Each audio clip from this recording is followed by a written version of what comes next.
saves hundreds of lives. Tilly Smith is a courageous girl. She loves to help others. She is also interested in studies. Her favorite subject is geography. Her geography lessons helped her save about 100 tourists at the Mau Khao beach at Phuket, Thailand, hit by tsunami. At the time, Tilly was only 10 years old. In 2004, she had visited Thailand with her parents and younger sister. Just before coming to Thailand, her geography teacher, Andrew Kearney, had taught her about tsunami. There were many tourists when she was at the beach with her family. Suddenly, Tilly was alarmed to see the waves at the beach receding. She warned her mother, "Mom, a tsunami is coming. Run!" Her mom, Penny, and father, Colton, immediately alerted the other tourists and the hotel staff at the beach.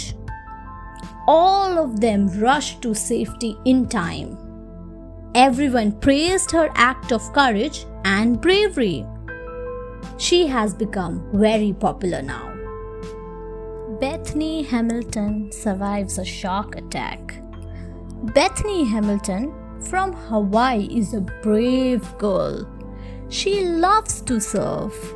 She is a fighter and survivor.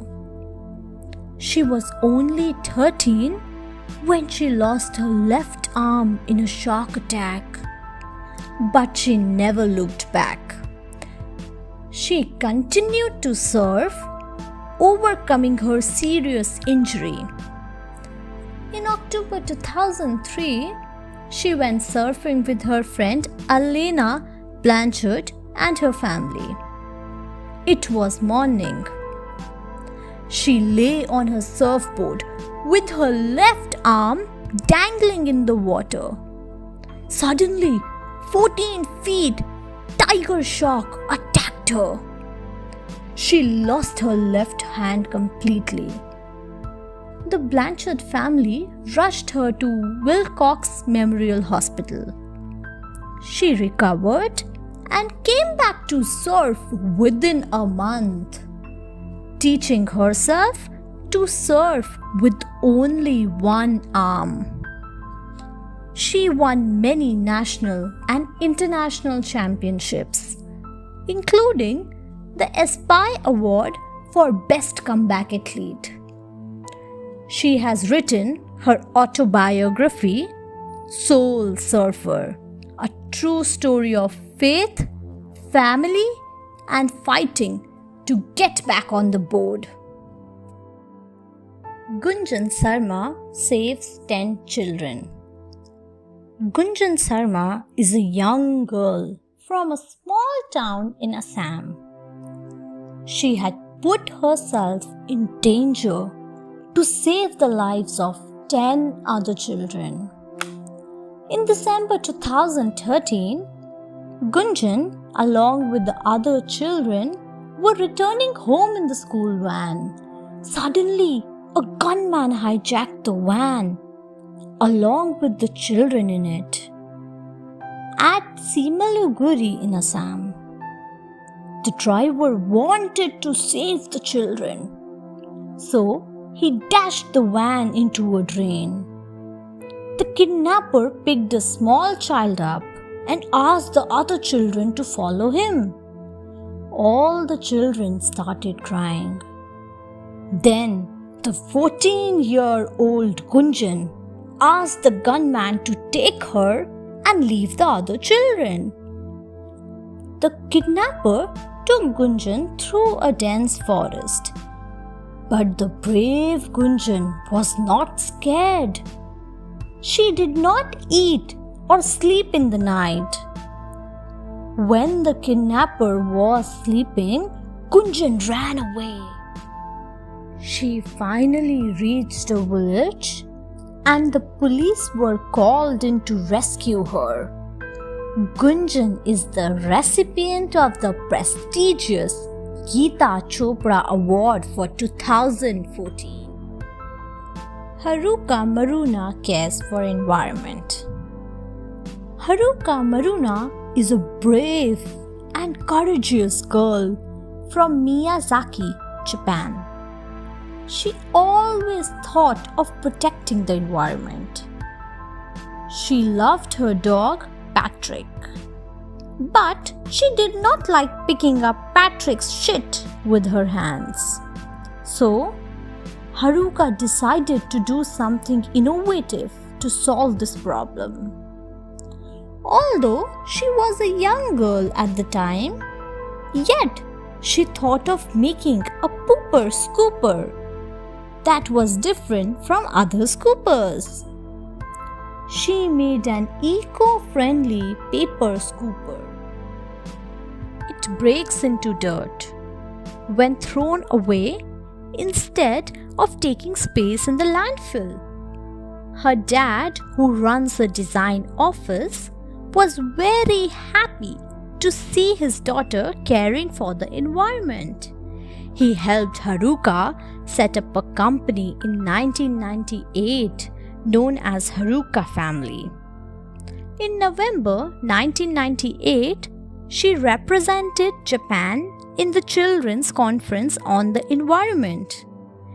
It was organized by the UN and held at Nairobi, Kenya. Her work is appreciated all over the world.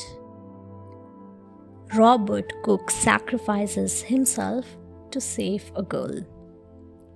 Robert Cook was a brave and a courageous young man. As a skydiving instructor, he was ready to protect those who trained under him.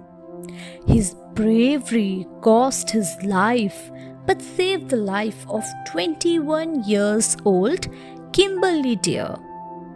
In August 2006, he was flying with the first-timer Kimberly when the aircraft engine failed. The aircraft was rapidly falling down. But Robert did not panic. He asked Kimberly not to worry. Keeping himself cool, he then made Kimberly sit on his lap, hooked her harness to his, and embraced her. He turned his body so as to protect her. Finally, the plane came crashing down. Robert took the impact of the crash upon himself. His body acted like a cushion for Kimberly. She survived the crash thanks to Robert's noble sacrifice. But Robert lost his life, acting as a human shield for a stranger.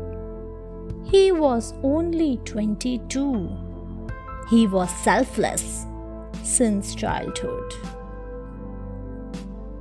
The man who put himself at risk. During the World War II, Hitler punished the innocent Jews because of his hatred. He put them in concentration camps where they met with tragic ends. Life in these camps was worse than hell. One concentration camp was in southern Poland. We told Piliki heard about the camp in Poland. He decided to help people. He volunteered to be arrested and put into this camp. He wanted to gather secret information about the brutality in concentration camps and pass it on to the Allies forces fighting against Hitler. Witold stayed in the camp for 3 years. Thereafter, he managed to escape.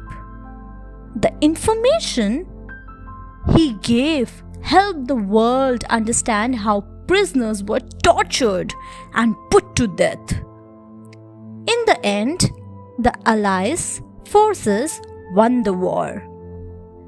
Vetoed was unfortunately executed by Stalin's police in 1948. Much later, in 1989, his bravery was recognized. He is described as a diamond among the Poland's heroes. Mark fights a panther to save Colton. In 2007, Colton Reeb had gone on a camping trip in Canada with his family. He was staying in a cabin. One evening, a big male panther attacked Colton from behind when he was going to an outhouse. The panther bit Colton's head as it locked its front paws around his neck. Mark Patterson, a family friend, immediately rushed to help Colton as he heard his screams. He kicked the panther 5 times, but the animal didn't. Mark then jumped onto the animal. He wrapped both his hands and one knee around the panther and squeezed its neck. The animal left Colton but threatened Mark. The panther growled loudly before attacking Mark, but Mark was brave. He also growled back, screamed and threatened the animal with his gestures. The animal was now backing off, while Mark continued howling and flinging his arms to scare the animal away. Meanwhile, Colton ran away to safety. Dave risked his life for Shirley. Dave Hartsock is a brave skydiving instructor who saved the life of Shirley Dygood. In 2009, Shirley decided to celebrate her 54th birthday in an innovative and adventurous way. She decided to skydive. She was nervous but also excited because this was her first skydiving experience. Shirley and her 44 years old instructor Dave jumped together. Dave attached himself to her harness. Initially, everything worked fine, but suddenly, Dave found out that the parachute was not opening completely. The backup parachute too got tangled with the first one. Shirley was shocked. She started praying for her life. Dave wanted to save the life of Shirley, so he arranged himself in a way that he came below Shirley. This way, he could take the blow while Shirley could be safe. After the fall, he was badly hurt, while Shirley escaped with minor surgeries. Dave was paralyzed from neck down, but he is optimistic. Michael saves woman from burning car. In November 2009, Jody Oakes was driving back from work. She was feeling sleepy while driving. Her car crashed at a full speed into a tree and burst into flames. Michael Gay, passing through the same road, a little later was alarmed to see a tree burning in the empty field. As he drove closer, he saw the burning car. Michael immediately rushed to the spot. He found a woman screaming inside the burning car. Michael tried to save the woman, but the door of the car was jammed. In addition, the flames were too big for him to help her. He squeezed himself through the window. Finally, he was able to extricate Jody out of the burning car. Jody was rushed to the hospital.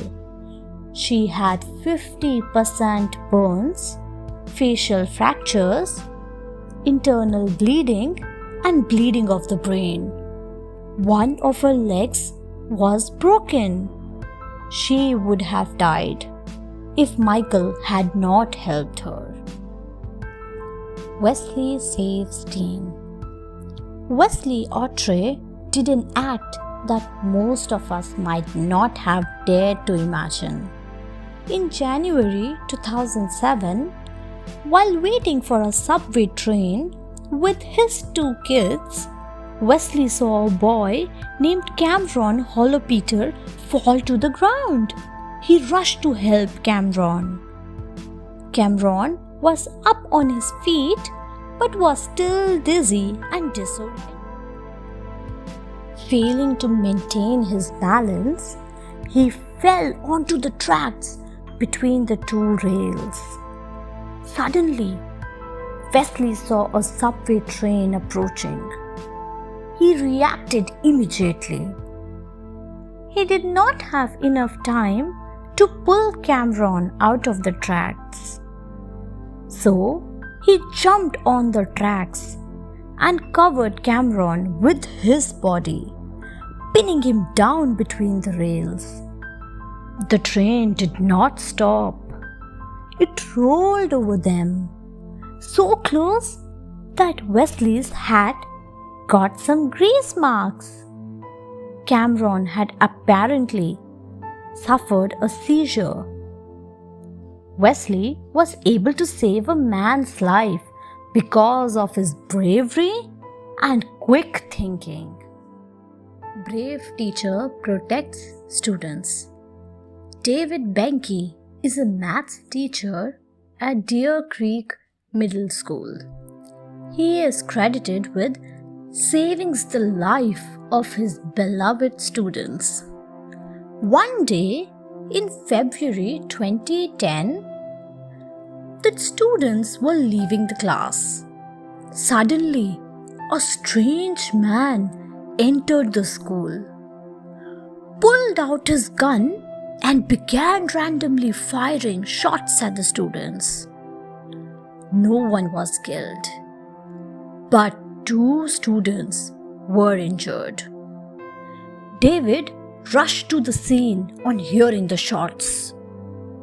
Risking his own life, the 57-year-old teacher charged the gunman.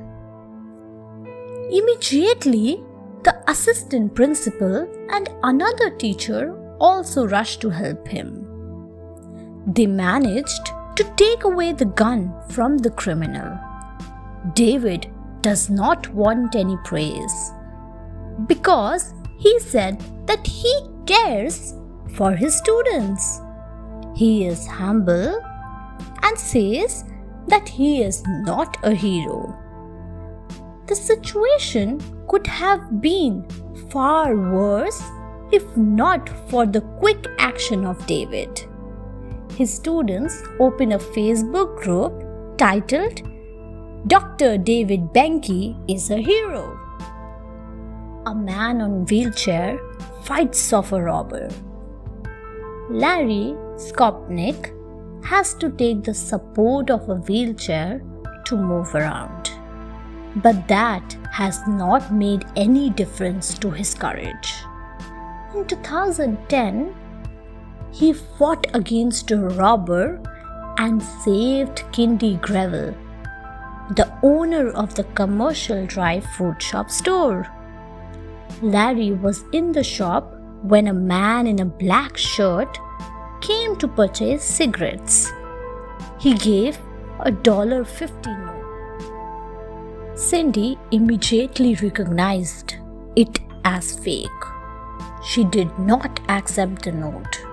The man started quarreling with her. Cindy threatened to call the police. The man became violent. He said that he would rob the store. When Larry saw the man trying to attack Cindy, he rushed in his wheelchair to defend her. He pulled the robber away, but the robber pushed him out of the wheelchair. Larry fell down on the ground. Immediately, some more people rushed in to help Larry. The police got the robber. Aung San Suu Kyis struggled for democracy. Myanmar is India's neighboring nation. The old name of this nation was Burma. This country was ruled by a dictator. The ruler of Burma did not give freedom to its citizens. People did not speak against the ruler because they feared him. He used to put any person who spoke against him in jail. So, no one spoke against him. But Aung San Suu Kyi was brave. She did not fear anyone. When Aung San Suu Kyi spoke against the ruler, she was imprisoned. She remained imprisoned for about 20 years. She had friends in many countries. They supported Aung San Suu Kyi when she was arrested. So, the ruler of Myanmar had to release her in 2010. After her release, changes were introduced in Myanmar. People began to enjoy freedom and democracy. The credit for reforms is given to the brave Aung San Suu Kyi, who got the Nobel Peace Prize in the year 1991.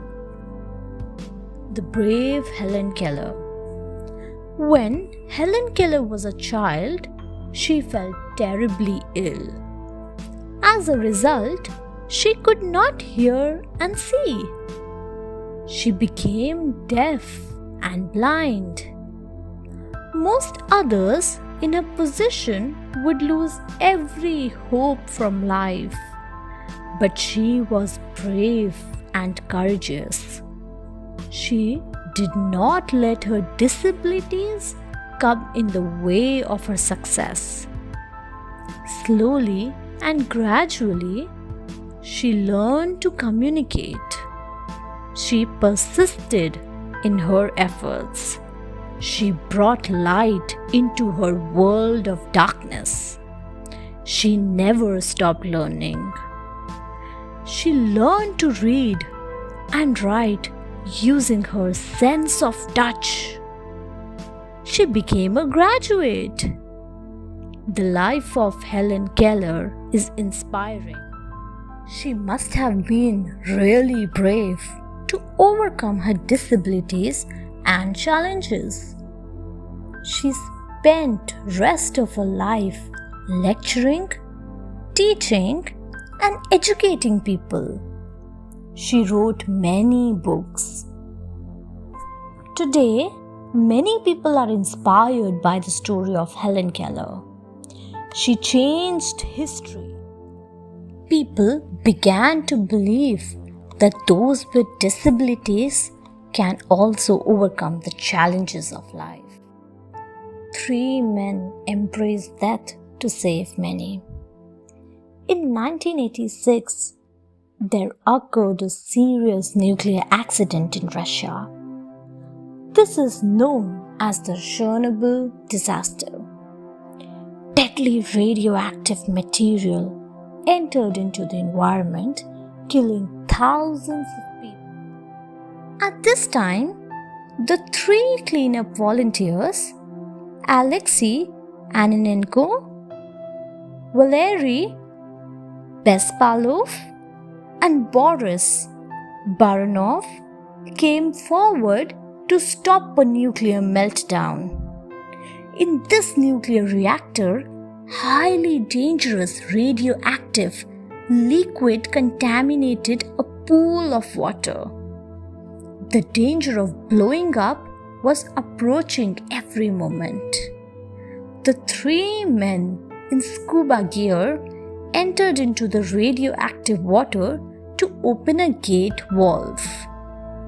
They knew they would die, but they opened the valve for the contaminated water to drain out. This was a great act of bravery, which not everyone can perform. Had the three men not volunteered to enter into the contaminated water, there could have been a huge disaster. A thermal explosion could have possibly destroyed the whole Europe completely. The three men died of radiation within days. Teens rescue two kids. Roy Madrill Jr. and Chris Martinez are two brave teens from Tucson, Arizona. One day, they were at a local fuel station to fuel up. Suddenly, they heard a woman crying for help. The woman was 27 years old, mother of two children. She was screaming that a carjacker had speed off with her car and two children. Inna, the mother, was talking to someone outside the car when the carjacking took place. Hearing her cry loudly, Madrill and Martinez rushed to chase the carjacker. While Martinez was driving, Madrill called 911. He informed the police about the incident. The carjacker stopped briefly to drop the 6-year-old kid. Later, the police chased the carjacker and caught him. The criminal was sentenced to 6.5 years of kidnapping and auto theft. The mayor of Tucson and the Red Cross gave the teenagers a Real Hero Award. Seth Cartwright saves grandma. Seth Cartwright is 12 years old boy who lives with his parents and grandmother Rose in their home in Vernonia, Oregon. He is now being hailed as Brave Seth, as he had risked his life to save his grandmother from a raging fire. In 2012, Seth smelled leaking gas at his home and looked around for the source. Just then, he saw his grandmother lit a cigarette in her bedroom. Within seconds, she and the entire house was engulfed in flames. She was barely able to walk. Seth knew that no one else was in the house to save the grandmother. So, he went inside the room and managed to carry his grandma safely out of the house. He requested his neighbors to call the ambulance. Although their home was damaged by the fire, yet the grandmother was saved. All because of Brave Seth. The hero of 1989, Tiananmen Square. China is a neighboring nation of India. It is a big and powerful country. There is no democracy in China. People do not have freedom in China.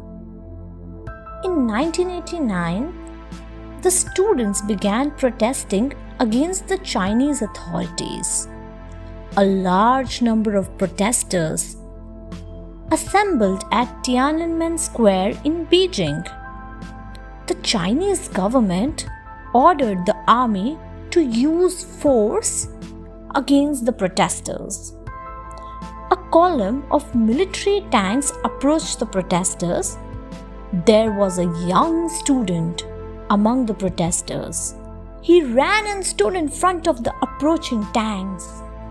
Everyone admired his bravery, and he became a hero.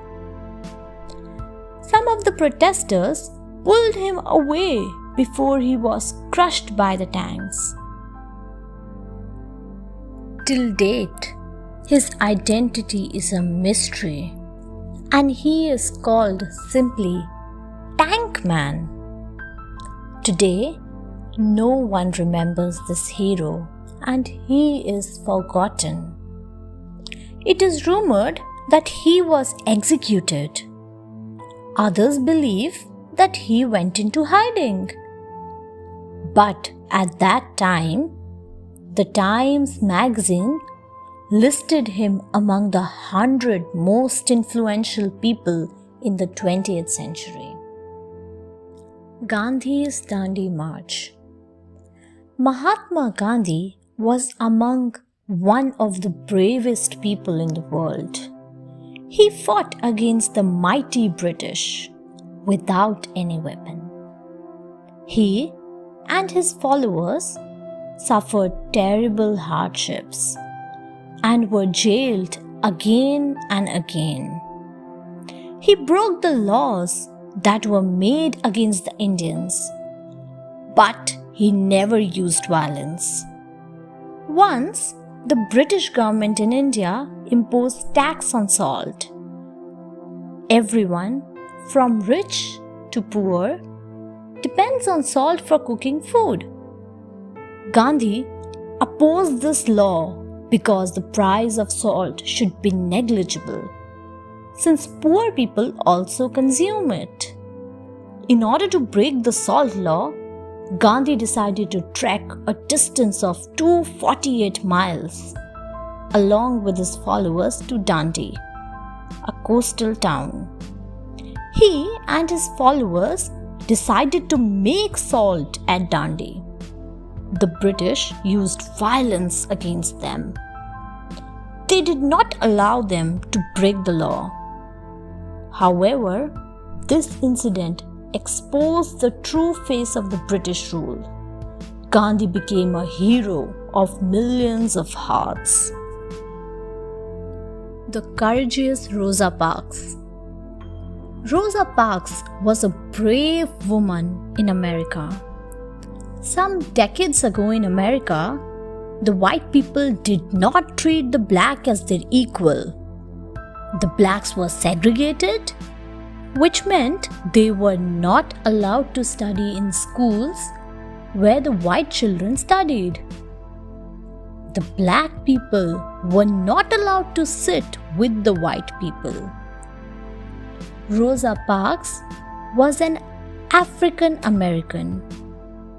She did not like to be discriminated.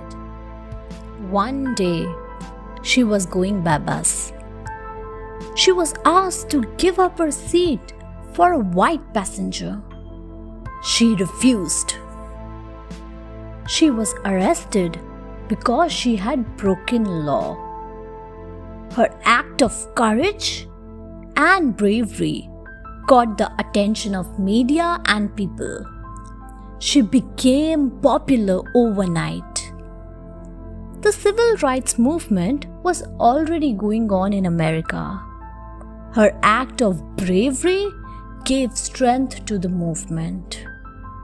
However, her bravery was soon forgotten, and she remained unrecognized for about a decade. Later, she received national recognition. Maria, the brave swimmer. Maria was a brave girl. She was ready to help anyone in need. She cared for her younger brother, Daniel. Maria loved to play. She also liked swimming. She wanted to become a national junior champion in swimming.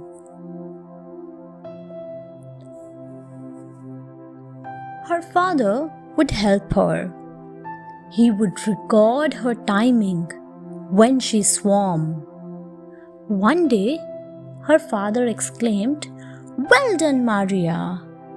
You have beaten the record time of the last year's champion."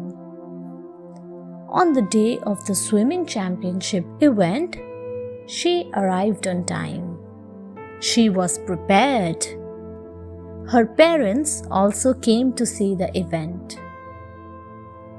As the referee blew the whistle and indicated to start the race, Maria jumped into the pool. She was ahead of everyone. Suddenly, she noticed her friend Julia being drowned. She quickly swam to save her. Julia was saved, but Maria lost the race. Everyone was happy when she won the Bravery Award. Joe, the brave rider. Joe loved horses. His father owned a stud farm with many horses. Some of them were the world's best horse breeds. These horses were tall and strong. Joe was specially fascinated by a tall and strong horse, brown in color. He called this horse Ace. He loved Ace because it followed his command. Joe loved to ride on Ace as it swiftly sped through the fields. One day, a customer came to purchase a horse from his father. The customer selected a grey-colored horse. This horse was fast but difficult to control. The customer decided to ride this horse to test its speed. After running for some distance, the grey horse went out of control. The customer began shrieking in fear. Joe immediately rode on Ace to help the customer.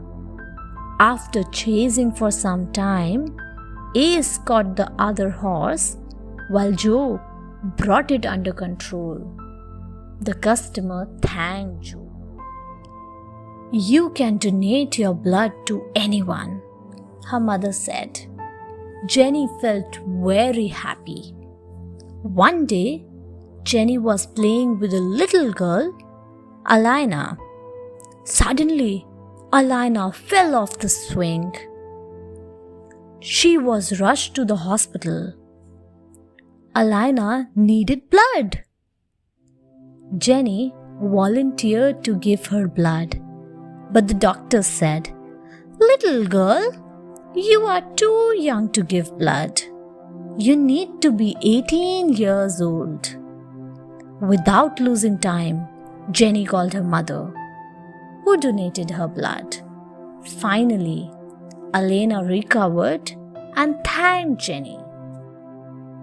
Jenny helps her friend. Jenny is only 10 years old, but her knowledge and understanding beyond her age.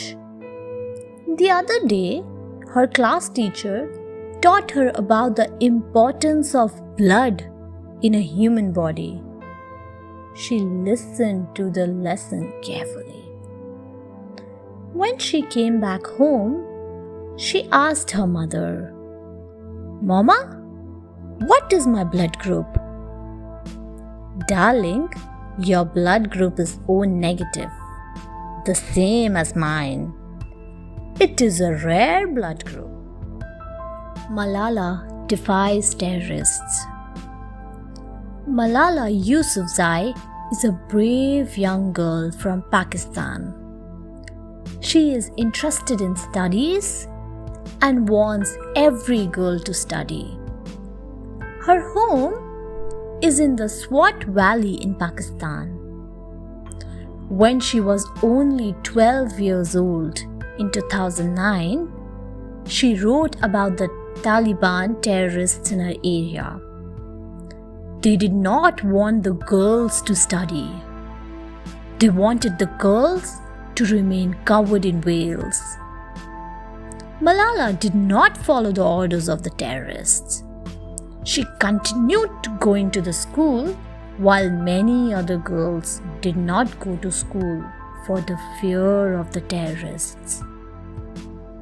Malala did not fear her life. One day in 2012, some terrorists came looking for her when she was in a school bus. They shot her 3 times. Malala was immediately hospitalized for treatment. Later, she went to the UK where she recovered. God did not want her to die. She recovered and received the Nobel Prize in 2014. Everyone praised her bravery. Dinah saves the audience. Dinah is a brave girl from Russia. She has a sister and a brother. She is the eldest among them. She loves to play with her younger siblings. Dinah loves animals. She does not fear dangerous animals. One day, Dinah went to watch the circus along with her family. Everyone was enjoying the circus. The children sat totally mesmerized before the spectacular display in front of their eyes. Suddenly, a tiger came out of the cage. It began roaring. It looked violent. It did not listen to the commands of the ringmaster. Dinah was sitting in the front row, very close to the ring. Suddenly, she saw a circus net lying nearby. She asked her father to help her with the net. In a quick move, she and her father threw the net over the tiger. The tiger was under control now. Everyone praised her bravery, and her photo was published in the newspaper the next day. Ayu finds his lost sister. Ayu lives in a village in Kenya. Ayu is the elder of the 2 siblings. Her younger sister is Imara. He loves to play with his younger sister. He cares for her. Ayu's mother and father go to work in a farm. The children do not go to school. One day, Ayu and Imara were alone in their hut while their parents had gone to work in the farm. Imara was playing outside her home while Ayu was looking at his picture book. Ayu did not realize where Imara went outside. He called her name loudly, but there was no response. Ayu was shocked to find his sister missing. He didn't know what to do. He quickly informed the village chief about his missing sister. The village chief sent his men across to search for her. Finally, Imara was found in an animal farm. Everyone was happy that Imara was found. Alexander saves a small boy. Alexander lives in Warsaw with his family. He likes listening to stories on bravery. His grandfather, Jacob Matthews, tells him a story every day. One day, his grandfather told him a story about World War II. He told him that the World War II was fought between good nations and bad nations. He also said that in the end, the good nations won the war. Alexander decided that he would be on the side of good. In the school, he noticed a small boy surrounded by some big boys. The big boys were troubling the small boy, and the small boy was crying. Alexander rushed to help the small boy. Then, turning towards the big boys, Alexander told them not to trouble the small boy. The big boys laughed and made fun of him. Alexander was fearless. He said that he would call the police if they misbehaved again. The big boys ran away. Ananyas forms a peace mission. Ananyas is a brave boy who lives in Tel Aviv, the capital of Israel. He has seen war right since he can remember. He now goes to school, but his school remains closed several times in a year because of the war. He wants everyone to live in peace. A few weeks back, Ananyas had to live without electricity because of a war that was going on. Several missiles, bombs, and rockets were flying from the two nations that were fighting. Ananyas thinks war is too bad. It causes loss of life and properties. He wants to do something so that war may not take place again. Ananyas asked his class teacher about war. He asked her how one could have peace. His teacher suggested him to form a peace mission beginning from his school. Ananyas has formed a peace mission. His peace mission includes children from all over the world who dislikes war. The brave boy from Greece. Ariston lives in Athens, the capital of Greece. He has read the stories of many brave Greek warriors. He is interested in reading the story of his nation. His teacher has told him that Greece in the ancient times was a powerful nation. There were artists, poets, writers, philosophers, and politicians in Greece. But he is most fascinated by the Greek warriors. Ariston wants to dress like a warrior. In the fancy dress competition in school, he won the award for the best fancy dress as a Greek warrior. He looked majestic in an armor and sword riding a horse. Now Ariston wanted to do a real act of bravery.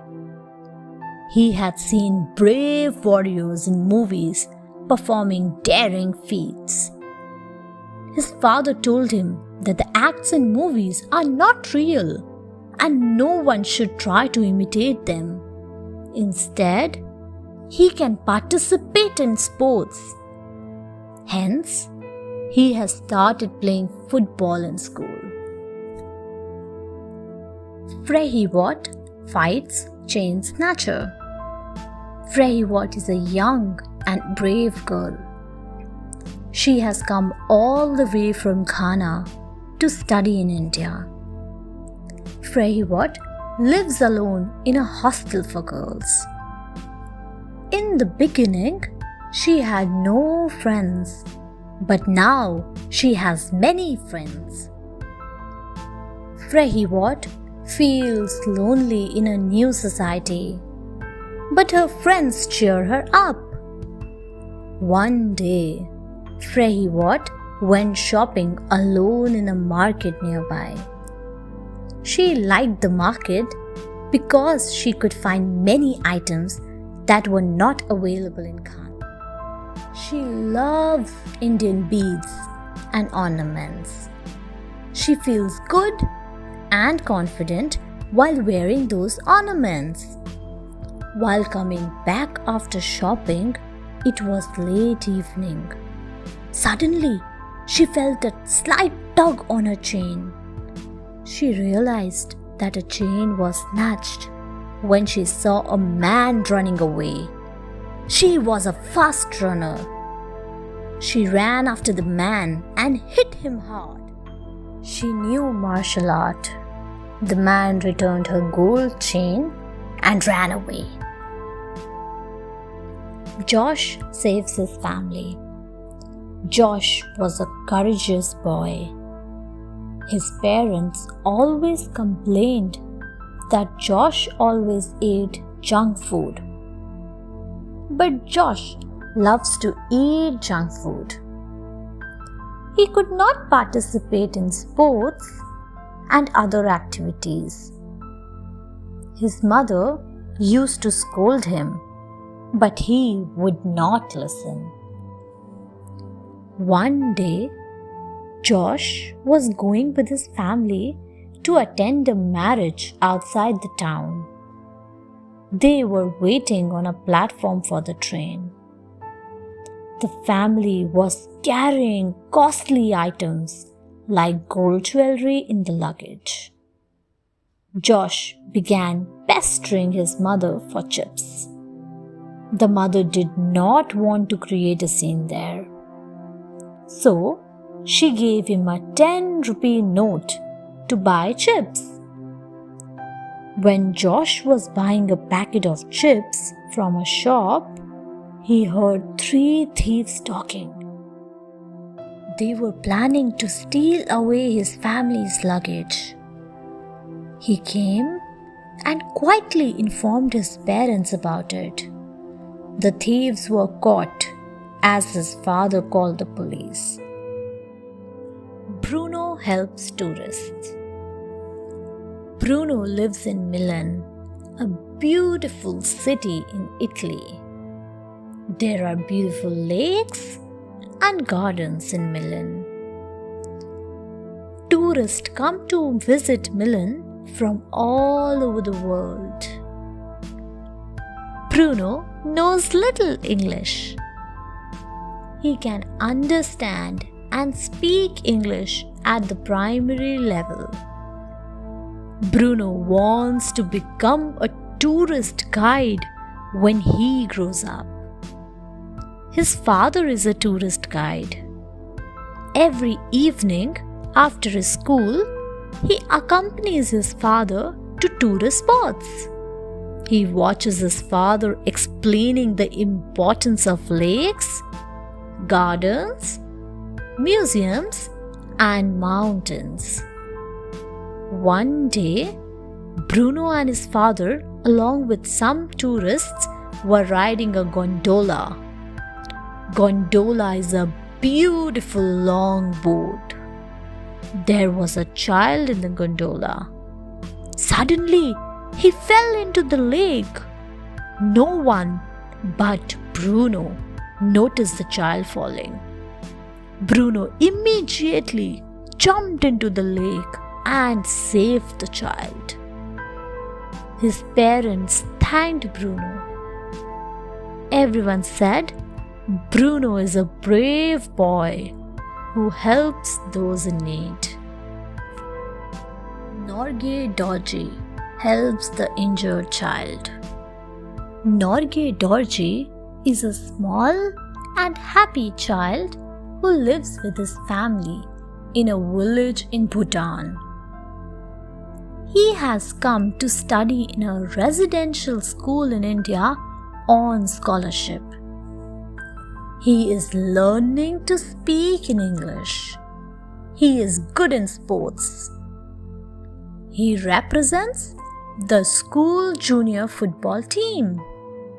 Norgay doesn't like other children making fun of him. They say he has small eyes. Norgay feels bad, but he does not say anything.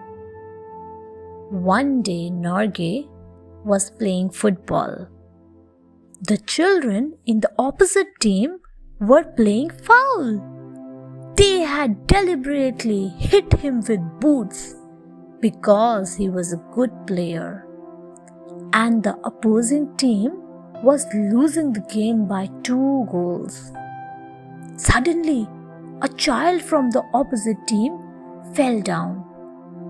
He was severely injured. Norgay rushed to help.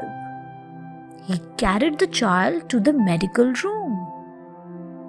Now everyone liked Norgay. They did not make fun of him. Nick catches the thief. Nick is an intelligent student. He wanted to learn new things. His favorite subject is science. He wants to invent machines and gadgets for different uses. His science teacher encouraged Nick to read science. He helped Nick do the projects. One day, a burglar stole away valuable items from Nick's house. Nick's family now wanted to be careful with burglars. There were too many burglaries taking place in the colony when Nick lived. Everyone in the colony was worried about the thefts taking place. The guard did not know when the thief came and stole away the valuables. Nick had an idea. He told his science teacher that he wanted to make a burglar's alarm. The science teacher helped him make the alarm. The next time when the thief came, the alarm produced a loud siren. Everyone woke up and the thief was caught. Everyone praised Nick for his intelligent act. Animesh doesn't want children to suffer. Animesh was a poor boy. His father could not afford to send him to school. So, he began working in a small factory. It is not legal for children to work when they are less than 18 years old. Animesh was very young. He was only 11 years old. The factory owner made him work very hard. He was paid very little money. One day, some officers came with the police at the factory where Animesh was working. There were many children working in the factory. The police rescued Animesh along with the other children. Animesh started living in a shelter home with the other children. He began studying and learning. Animesh still remembers his old days and feels bad about it. He doesn't want other children to work. He now assists an NGO, non-governmental organization. He tells them how he was treated and forced to work. This NGO rescues children who are working in factories. Kurun Gamba has presence of mind. Kurun Gamba Kumar is a young boy from Manipur. He is very young. Kurun Gamba, now 9, is intelligent and courageous. He enjoys watching cartoons. He has a younger sister whom he plays with. One day, Kurun Gamba was alone with his sister in the house. His parents had gone to attend a relative's marriage. His younger sister was sleeping while he was watching a cartoon film on television. Suddenly, he saw that there was a fire in his room. Kurun Gamba was worried for his sister. He rushed with a blanket to douse the fire. The fire was extinguished. His sister was also safe. Nothing happened to her. Unfortunately, his face, hair, and thighs were slightly burnt.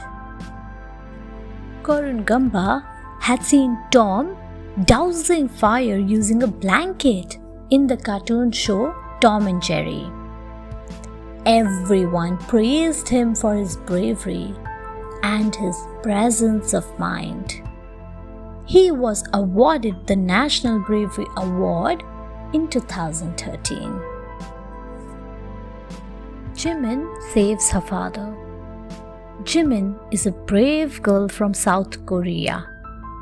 She is only 13 years old, but is already a black belt holder in karate. She loves other sports and outdoor activities too. She lives with her parents.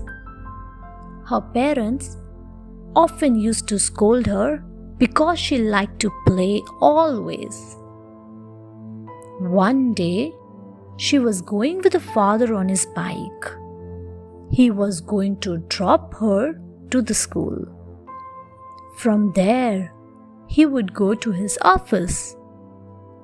On the way, 3 gangsters asked his father to stop his bike. They started fighting with him. They snatched away his wallet. Jimin rushed to save his father. She started fighting with them. She could easily beat them because she's a black belt champion. 2 of them ran away, but she caught the 3rd. Soon, the police came and caught the gangster. The other gangsters were also caught. Everyone praised Jimin's brave act. Compassionate Mother Teresa. Mother Teresa came to India at a very young age. When she was a small girl, she was compassionate. She wanted to help the sick and the poor. She wanted to make the world a better place to live in. She decided very early in life that she would dedicate her life to the service of humanity. India was a very poor country at that time. The priests in the church she was serving asked her to go to India to help the poor and sick people. She was a brave woman because she dedicated her life to the service of the sick and the poor. She came to Calcutta, now Kolkata, in India. She used to visit the streets of Calcutta to help the poor and the sick. When leprosy patients were often branded as untouchables and abandoned from their own house, Mother Teresa kissed the hands of the lepers without any fear and served them. Melissa wants to serve. Melissa is a young girl. She is compassionate but courageous. Once, she read a lesson about Mother Teresa in her school. She decided that she would also be like Mother Teresa. She told her mother that she wanted to become someone like Mother Teresa. Melissa's mother was happy to learn about the choice of a daughter.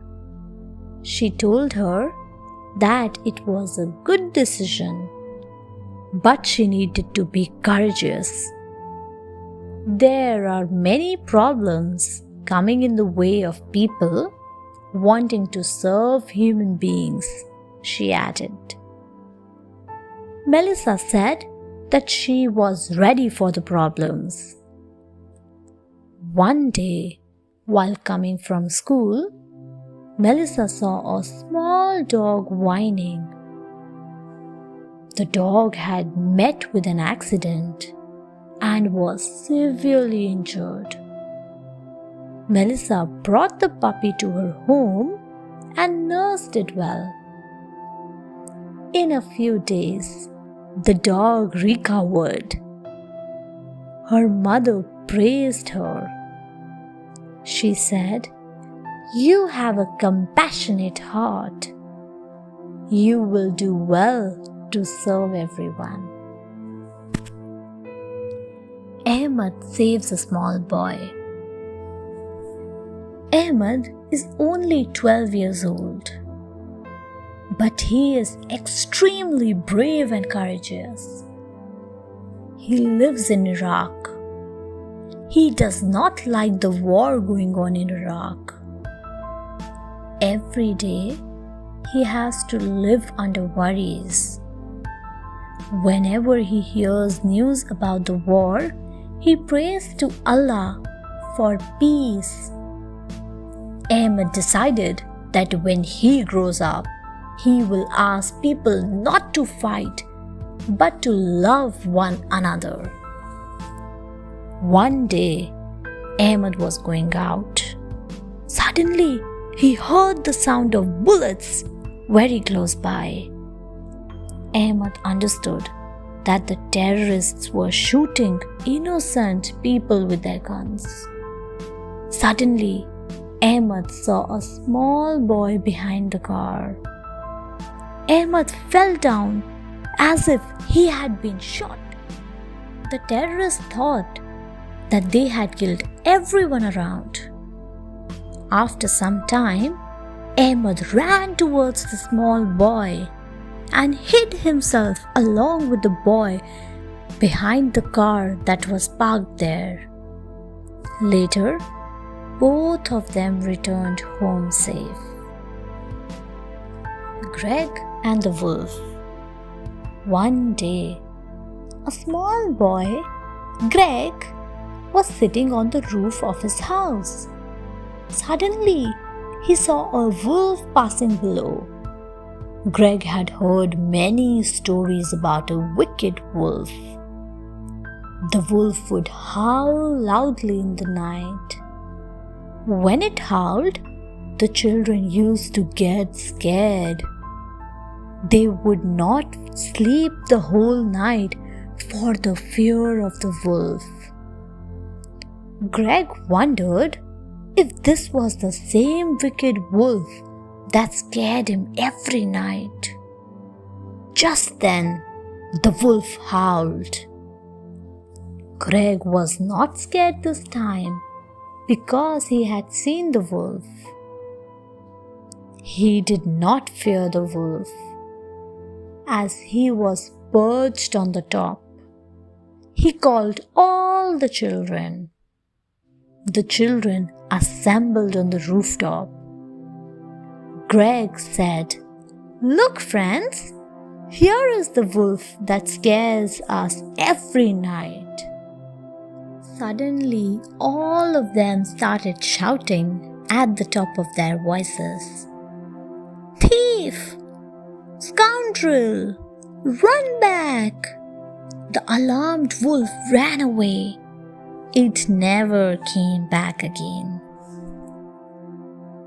Dog saves girl from kidnapper. Amina was a little girl who lived with her mother and a dog. She called her dog Goofy Amina's mother trusted Goofy to take care of Amina when she left her alone. The brave and faithful dog had been with the family since Amina was 2 years old baby. One day, Amina's mother told Goofy to take care of Amina till she came back. Little Amina was a restless child. Finding nothing to do, she walked out of the house. Goofy caught her skirt, but she shoved him away and ran on the way. Amina met a candy seller who was a wicked man. The candy seller showed Amina some candies and asked her to follow her. As Amina walked after the man, Goofy rushed from behind. He began to bark and grabbed the man's right ankle with his teeth. The man ran away. Thus, Goofy, the brave dog, saved Amina from the kidnapper. The courageous Philemon. Philemon was a courageous boy who lived in a village nestled in the mountains. His mother was always worried about him because he would run away deep into the mountainous woods. His mother often warned him not to venture alone into the woods. It was feared to be infested with wild animals. One day, Philemon went into the woods. He encountered a tiger cub in the woods. His teachers had told him that animals do not attack humans if they are not harmed. Philemon walked away. Then he encountered the tigress, the cub's mother, but she did not harm him. Philemon had lost his way in the woods. The courageous Philemon was also wise. He knew his house was to the east of the woods. He also knew that the sun sets in the west. The sun was setting, so he began moving in the opposite direction. Finally, he reached his home. Peter escapes courageously. Peter's father was a rich businessman who doted on his little son. He would buy him toys and chocolates. His father had taught him to obey elders. One day, a stranger met Peter when he was coming from school. Giving him a bar of chocolate, the stranger asked Peter to follow him. Poor Peter! He didn't know that he was kidnapped. The stranger was a notorious criminal. He phoned his father and asked him to pay a huge ransom and take Peter back. Peter's father was worried. Peter was alone in a room. One day, when the kidnapper was sleeping, Peter ran away. He met a gentleman outside who asked him why he was crying. Peter told him everything and gave him his father's mobile number. Soon, Peter's father came with the police. Everyone praised Peter's courage and presence of mind. Peter's father told him never take anything from a stranger. Balto, the brave dog. Balto was a brave and intelligent dog in Alaska. Alaska is the coldest place on earth, covered with a thick layer of snow. Sled, pulled by dogs, is the only mode of transport here. Balto is the lead dog of his sled team. He has to carry medicines for the sick children miles away in Nome. He is the only hope for the children in need of medicine. One day, the weather turned bad. Balto found himself in the worst storms ever. It had been snowing for days. The temperature went down to -30 degrees. The children were waiting for medicine, but Balto was nowhere in sight. Everyone thought Balto might have perished in the storm, along with the other dogs. But Balto was no ordinary dog. He braved the weather under a heap of ice that protected him. Everyone was happy when Balto finally reached Nome. Manute, the brave child. Everyone in a Brazilian tribe said Manute was a brave boy. He would perform amazing feats of jumping from heights. He would catch poisonous snakes with his bare hands. He would swim across rivers and do many other amazing feats of bravery.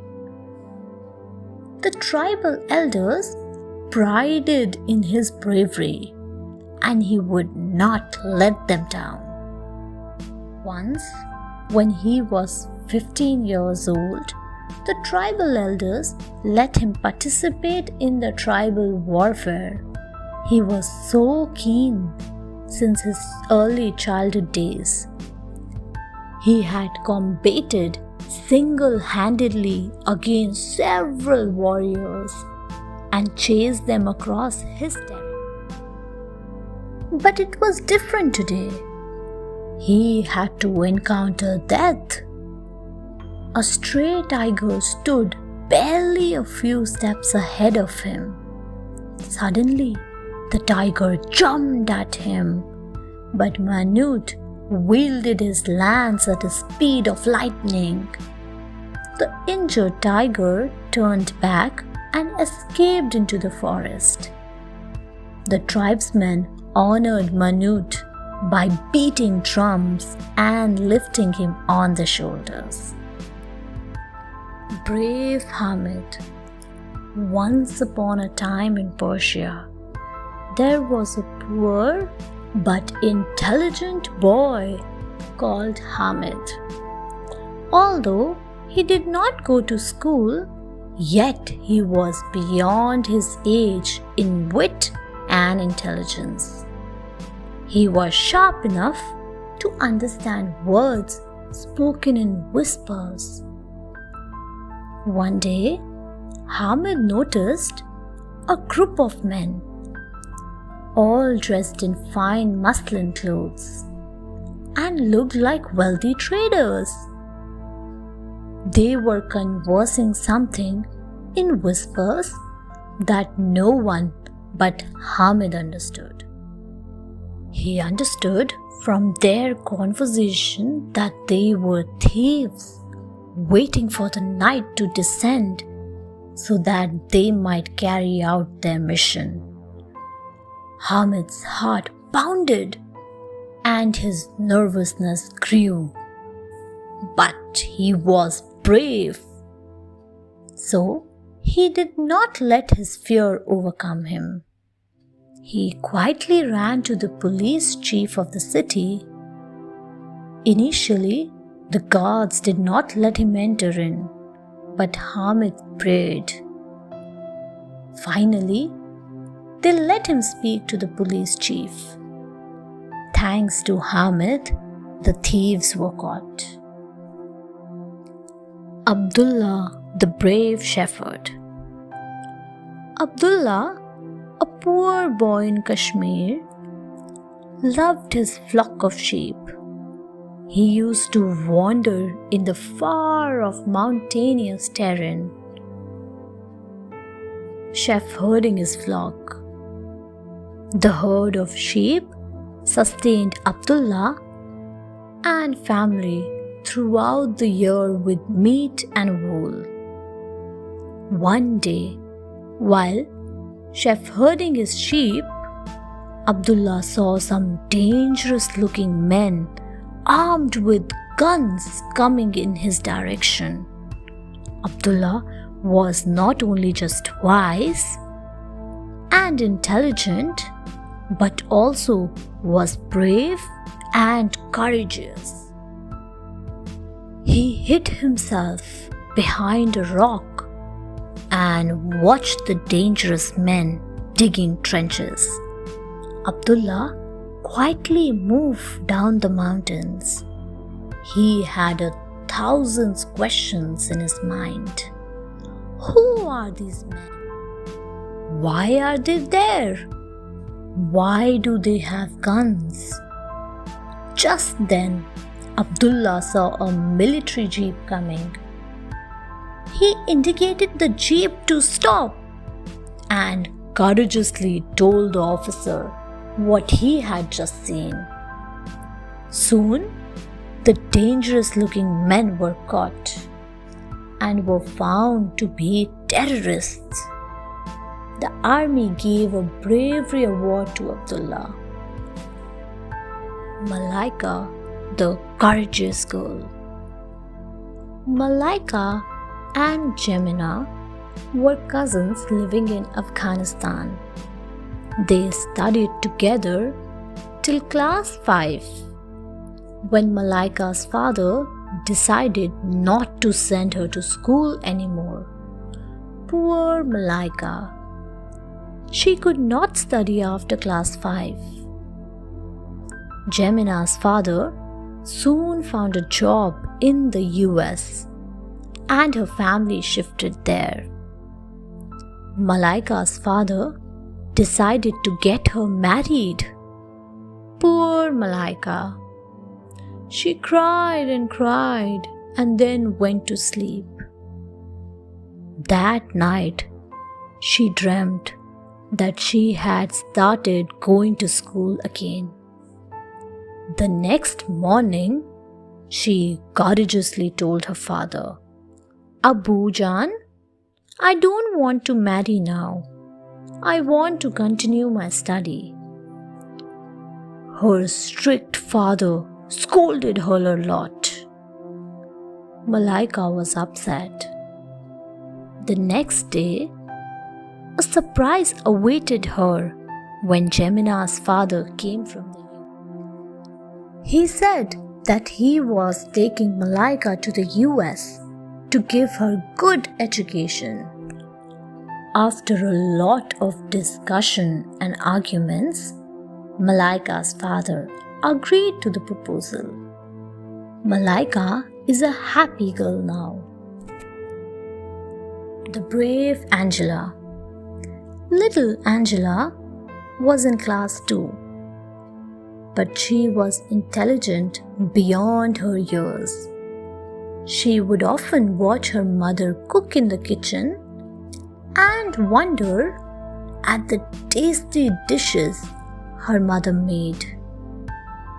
Her mother used to scold her to go and study.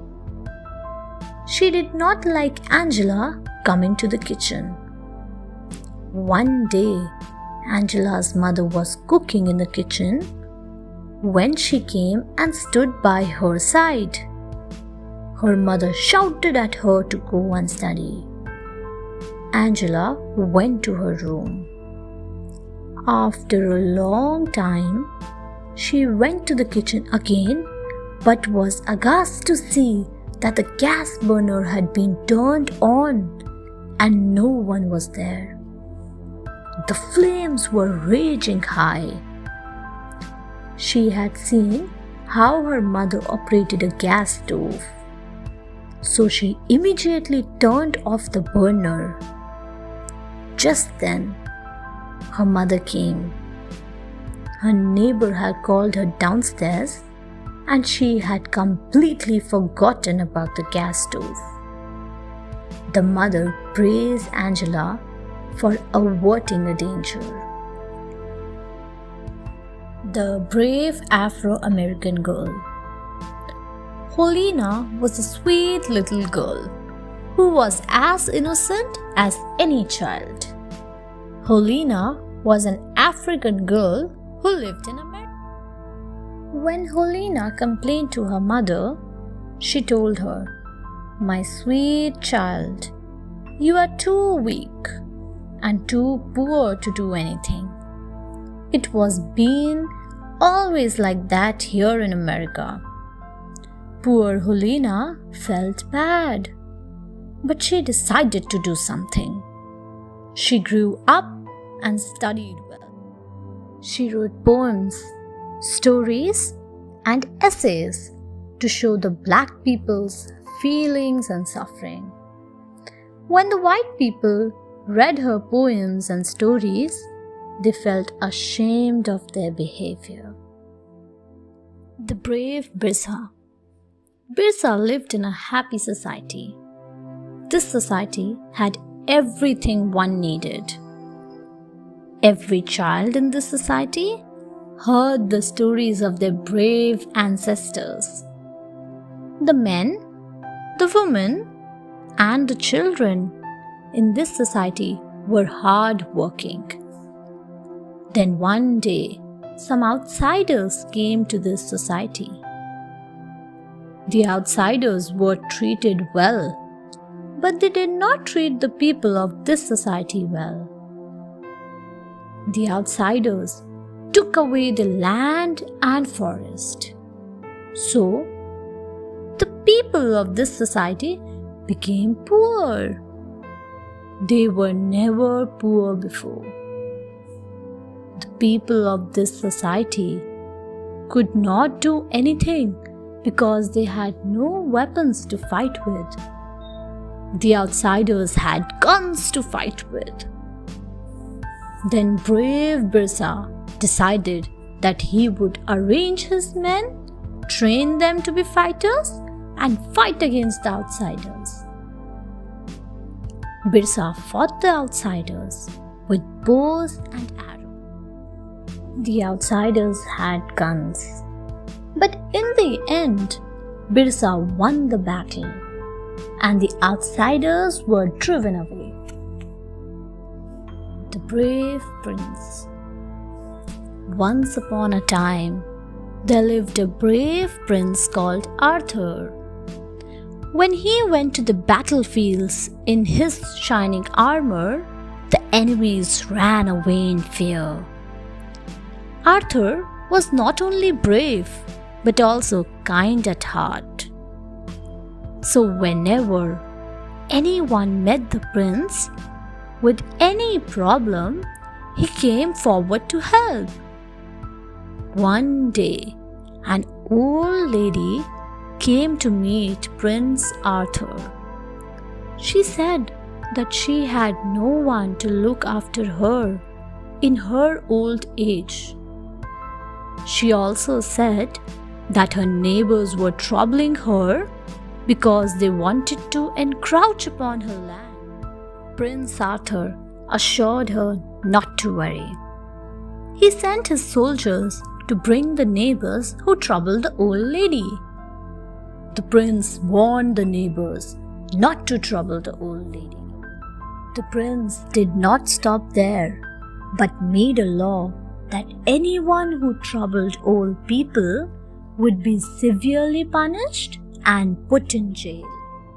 Monica saves her sister. Monica and Tanya were sisters.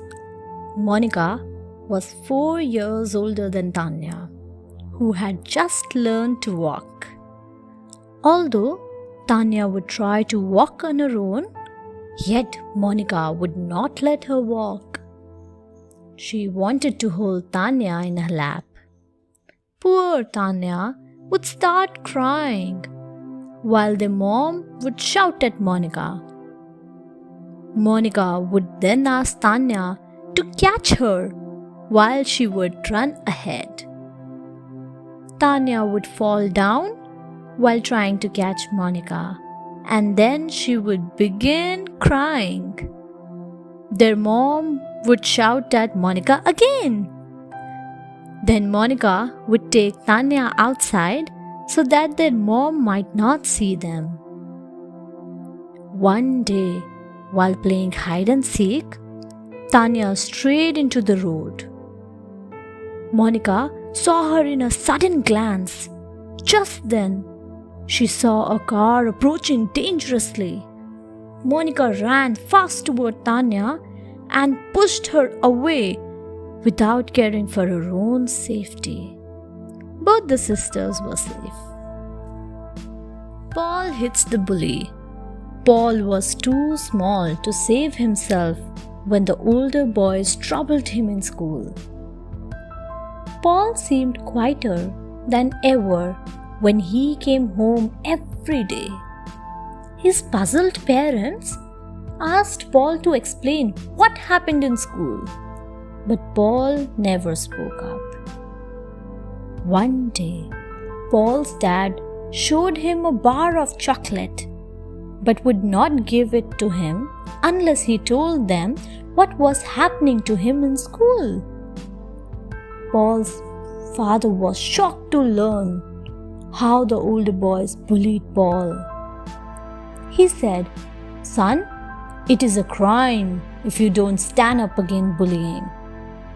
So tell me if you will do something, my child." Paul nodded his head affirmatively. The next day, the older boys troubled Paul again. This time, he remembered his dad's words. Without even a second's thought, Paul hit the older boy hard in retaliation.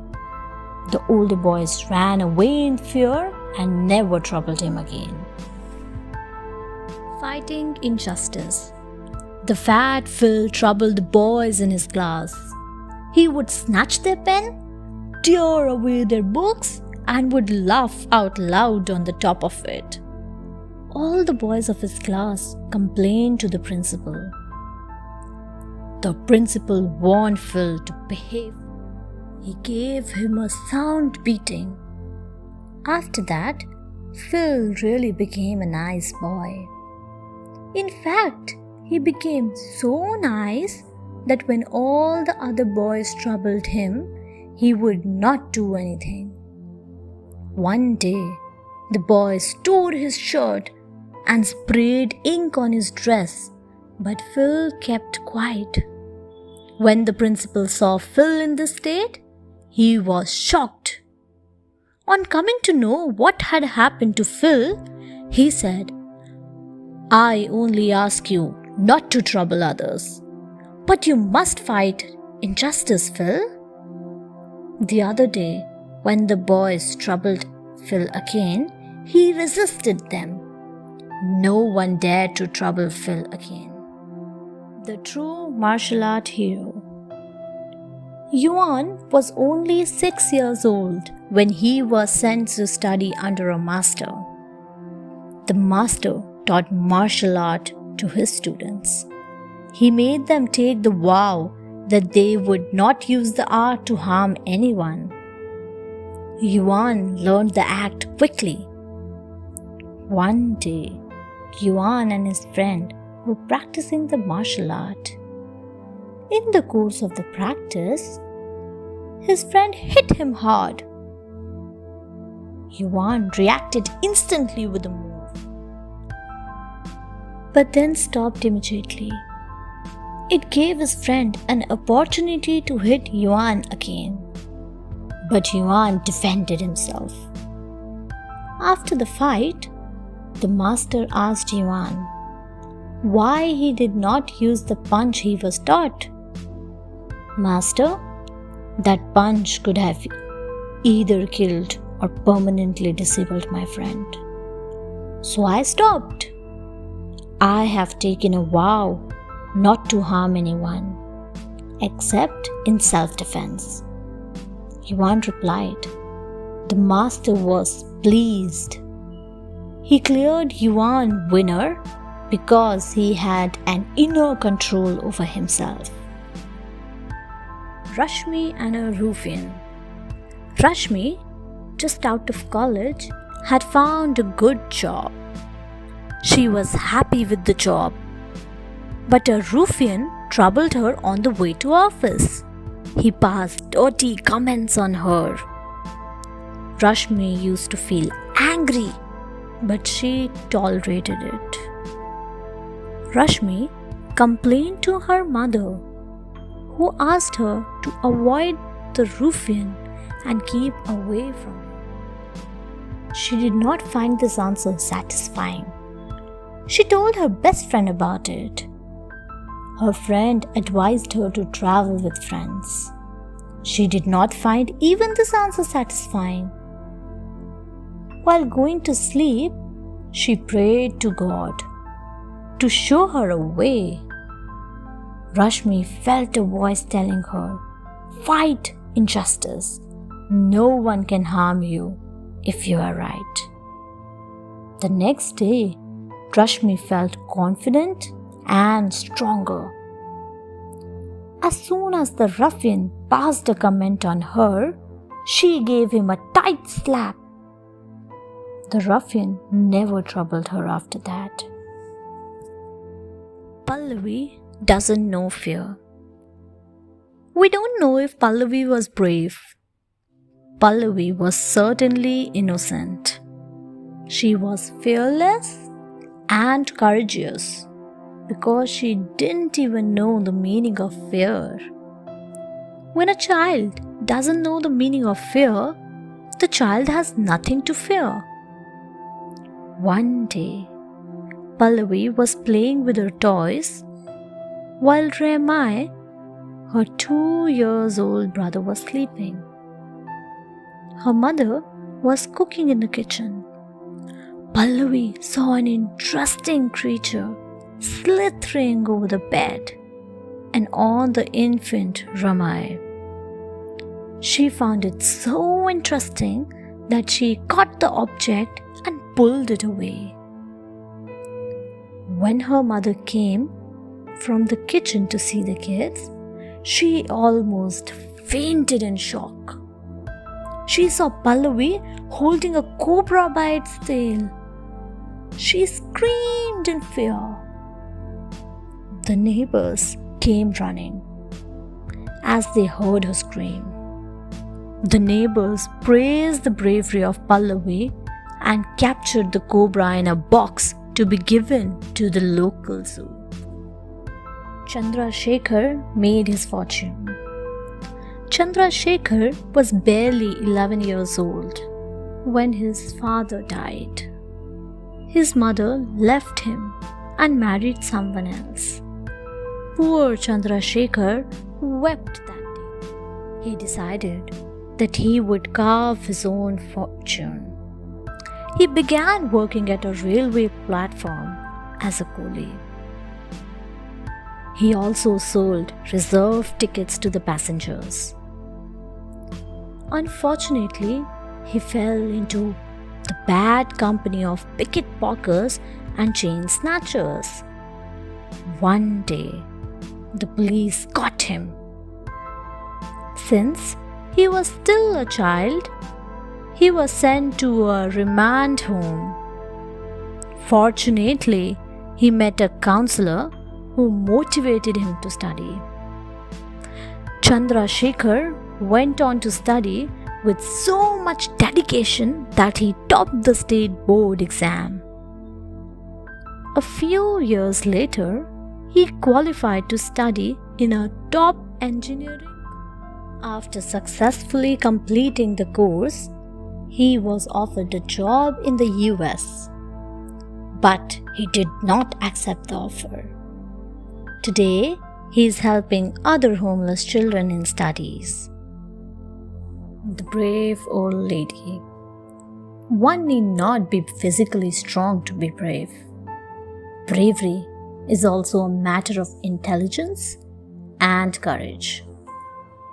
An old lady lived alone in her house, but she was brave. She was physically weak but courageous. She had no one to look after her except a pet dog. One day, some burglars entered her house. Her dog started barking and the burglars were alarmed. So they quickly gagged the dog, who went silent now. But the old lady woke up. She instantly understood that some thieves had entered her house. She acted as if she was sleeping, so the burglars left her alone. The burglars were quietly collecting the goodies when she left the house and locked it from outside. Then the old lady began shouting, "Thief! Thief!" Soon her neighbors gathered outside her house and the thieves were caught. While everyone appreciated the courage of the old lady, she rushed to her unconscious dog, which recovered later. The ghost scare even came to stay in the hostel of his school in class 5. He was young and nervous, but courageous. The seniors in the hostel enjoyed scaring the new boys. One day, a senior pointed out from the hostel window and asked the new boys, "Can you see the dark, big tree? A ghost lives on that tree." It was dark in the night, so everyone was scared.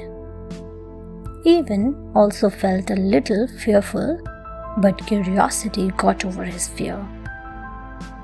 He became so curious that he wanted to go close to the tree and find out the truth. Then the senior warned the new boy not to go near that tree the night. Even was awake when everyone slept in the night. Slowly and carefully, he went to that tree near the hostel with a torch in his hand. He lighted the torch but saw nothing on the tree. He did not fear ghosts anymore. Ajay averts an accident. One day, Ajay's mother was not well. She was sleeping in the room while Ajay came back on his own from school. He knew his mother was not well, so he did not disturb her. His mother had asked him to take his food from the refrigerator, heat the food himself, and eat it. Ajay did not know how to light the gas, so he decided that he would eat the cold food without bothering his mother. As soon as Ajay went to get his food out of the refrigerator, he smelled something burning in the refrigerator. Smoke was coming out from the back of the refrigerator. Ajay was alarmed. The mother was nearly unconscious from fever. He was too small to reach the switchboard to put off the refrigerator. He had to act quickly, so he held the wire and pulled it off with a jerk and averted an accidental fire. The trip. Once, some children had gone on a trip organized by their school. They had gone to Mumbai from Delhi. They liked Mumbai because everything there is fascinating and different. They visited several places such as Elephanta Caves, Juhu Beach, Mumbadevi Temple, Hanging Gardens, and many more. The children enjoyed traveling in the Mumbai local train. Once, only some children had boarded the train when it began moving fast. Many children fell off the train in an attempt to board it. Ravi, the school captain, did not lose courage. He warned the children loudly not to run. Those children who were in the train also panicked because some of their friends were left behind. Ravi acted fast and quickly. He ensured that an announcement was made at the next station. So all the children waited there. Some of the injured children were quickly administered first aid. The children decided to follow Ravi's instructions. Ramesh saves lives. Sometimes kids perform greater acts of bravery than adults because bravery has nothing to do with age. Ramesh did exactly that. He saved the lives of all his friends. Ramesh had gone on a school tour with about 100 students. They were traveling in a bus. The driver of the bus was driving so fast that the teachers became worried.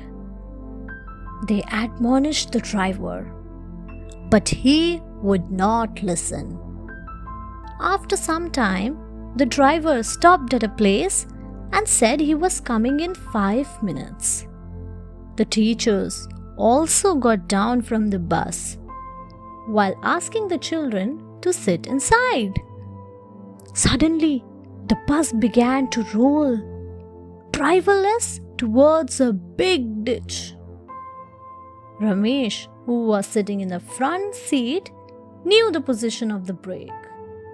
Acting fast, he put all his weight on the brake. The bus stopped and hundreds of lives were saved. Later, the driver was dismissed from the job for his careless driving and rude behavior. Motu shows the way. Once, Motu and his 4 friends went on a trekking expedition over the hills. While climbing the hill, Motu's friends made fun of him because he was climbing slowly. Motu was a fat child. He obstructed his feet against a rock to stop sliding further. He screamed and shouted. Motu rushed behind. Then Motu held onto a low-lying and offered his feet to his friend to hold. The friend escaped unhurt with Motu's help. Everyone reached safely under Motu's guidance. Rahim saves Kareem in the zoo. One day, Rahim and Kareem, along with some of their friends, went to visit the zoo. They enjoyed watching different animals and birds, including baboons, zebras, chimps, rhinos, deer, cockatoos, partridges, and many more animals. They were excited when they reached the tiger enclosure. Kareem had a bad habit of throwing peanuts at the animals or poking twigs at them. Rahim had warned Kareem not to disturb the animals. But Kareem began irritating the tiger as he threw banana peels at the tiger. The tiger was lower down in the enclosure, while Kareem had bent over the cemented enclosure. Kareem almost slipped into the enclosure as he bent over it in excitement. Rahim was quick to hold Kareem by his belt before he could have fallen down 20 feet in the enclosure and became the tiger's prey. Kareem thanked Rahim for saving his life and never disturbed the animals again. James saves Kevin.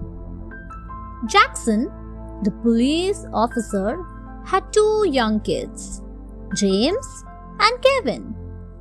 Kevin was very young, while James was 4 years older than Kevin. Jackson loved his kids. He would play with his kids whenever he found time. Once, Jackson showed James his revolver and explained everything about it, including its safety lock. James was a responsible child who took care of his younger brother Kevin. One day, Jackson had accidentally left his loaded revolver on his bed while he was taking a walk outside in a park. Kevin began fondling with the revolver. Suddenly, James was alarmed when he saw Kevin playing with the revolver. James rushed quickly from behind and closed the safety lock of the revolver that was open at that time. James knew the consequences if Kevin accidentally triggered the revolver. When Jackson came back, he was shocked at his negligence, but proud of his son James. Catching a pickpocket. Ashley was bold and brave and would come forward to help anyone needing help. Once, he was traveling in a bus when he suddenly heard a woman crying loudly, "Help me! Someone has stolen my purse. There are valuables in it." No one cared for the crying woman, while the bus continued to run. Ashley immediately shouted, "Stop the bus! Don't let anyone get out of the bus!" Since Ashley shouted with force and authority, the driver immediately stopped the bus. But nothing happened. As everyone was quiet, Ashley then asked that he would call the police and began calling the police when a dangerous-looking man said, "Is this the purse? It was lying here." The pickpocket had given back the purse at the threat of the police. The woman recognized her purse and profusely thanked Ashley for helping her. The other passengers made sure the criminal was arrested by the police. Joel saves a blind person. Joel was a young boy who never missed his school. His school was located at a blind curve. It was a dangerous curve where several accidents had taken place in the past. The parents of the school children had complained several times in the past about this issue, but the authorities did nothing about it. Joel's parents, being worried about the safety of their child, had taught him all the traffic safety rules for the pedestrians. Joel was a little child, so he always waited for the senior students or teachers to help him cross the road. One day, Joel was waiting alone. There was no one to help him cross the road.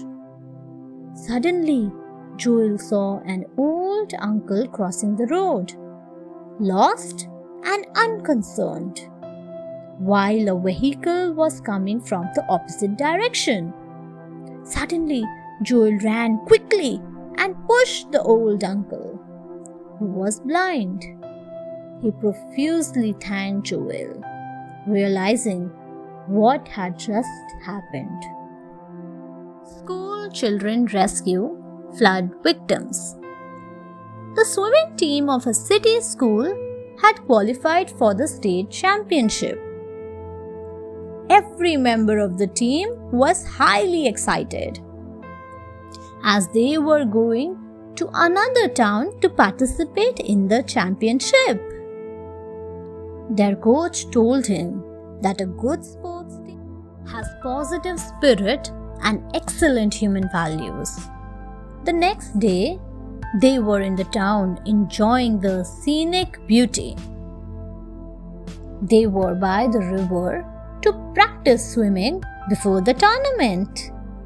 Suddenly, a huge cloudburst caused torrential rain and the river was flooded. There were many tourists in the town who were caught in the flood. The city school swimming team began rescuing the flood victims without wasting a moment. They were only 10 boys and a coach, but together they saved hundreds of lives. The rescued tourists were brought to a safe place. Although the state swimming tournament was cancelled, yet the chief minister gave away bravery awards to the swimming team. Talented Qasim. Qasim did not go to school because his parents were too poor to afford his studies. He was poor but talented and had a pleasant personality. He thought it was undignified to beg, so he decided to make use of his talent to earn money. He entertained tourists at Agra by showing and explaining them about the monuments and the historical places.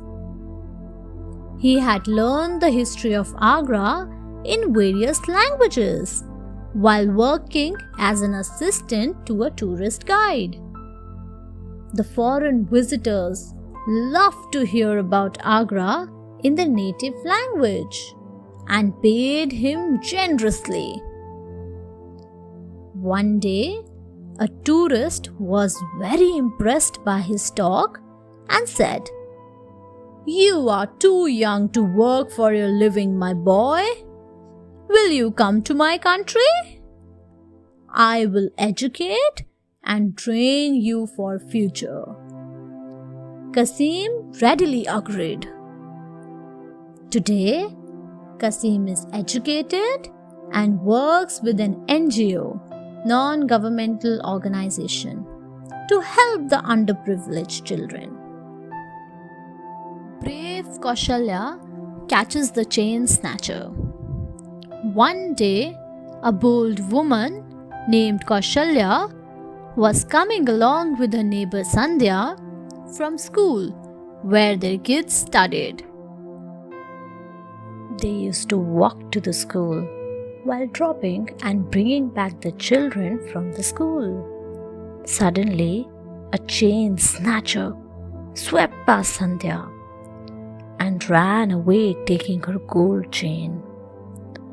Poor Sandhya became so nervous that she almost fainted out of fear. The brave Kaushalya ran after the chain snatcher, shouting loudly. Fortunately, some men were coming from the opposite direction. They were alarmed to see a woman running after a man. They had also heard her shout loudly. Without wasting a moment, the men caught the chain snatcher. Sandhya got her chain back while the chain snatcher was handed over to the police.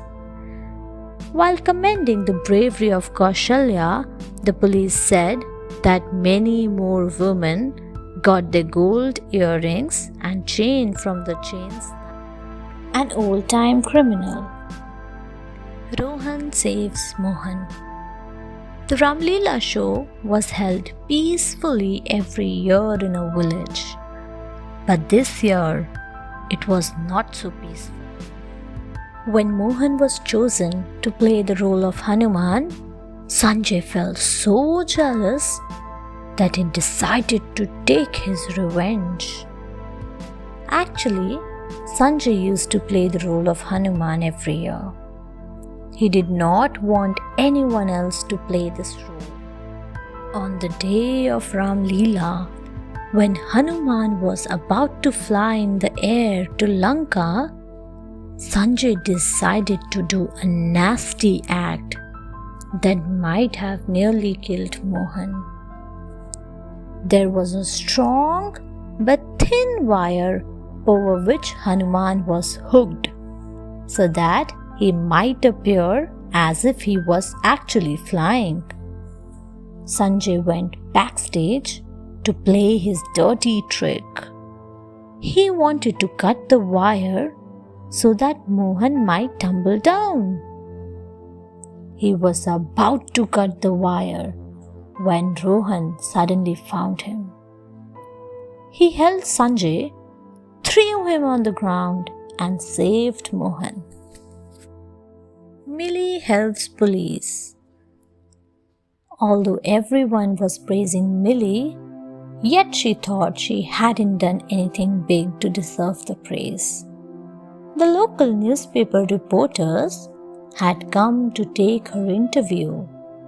The police inspector had also come to thank her.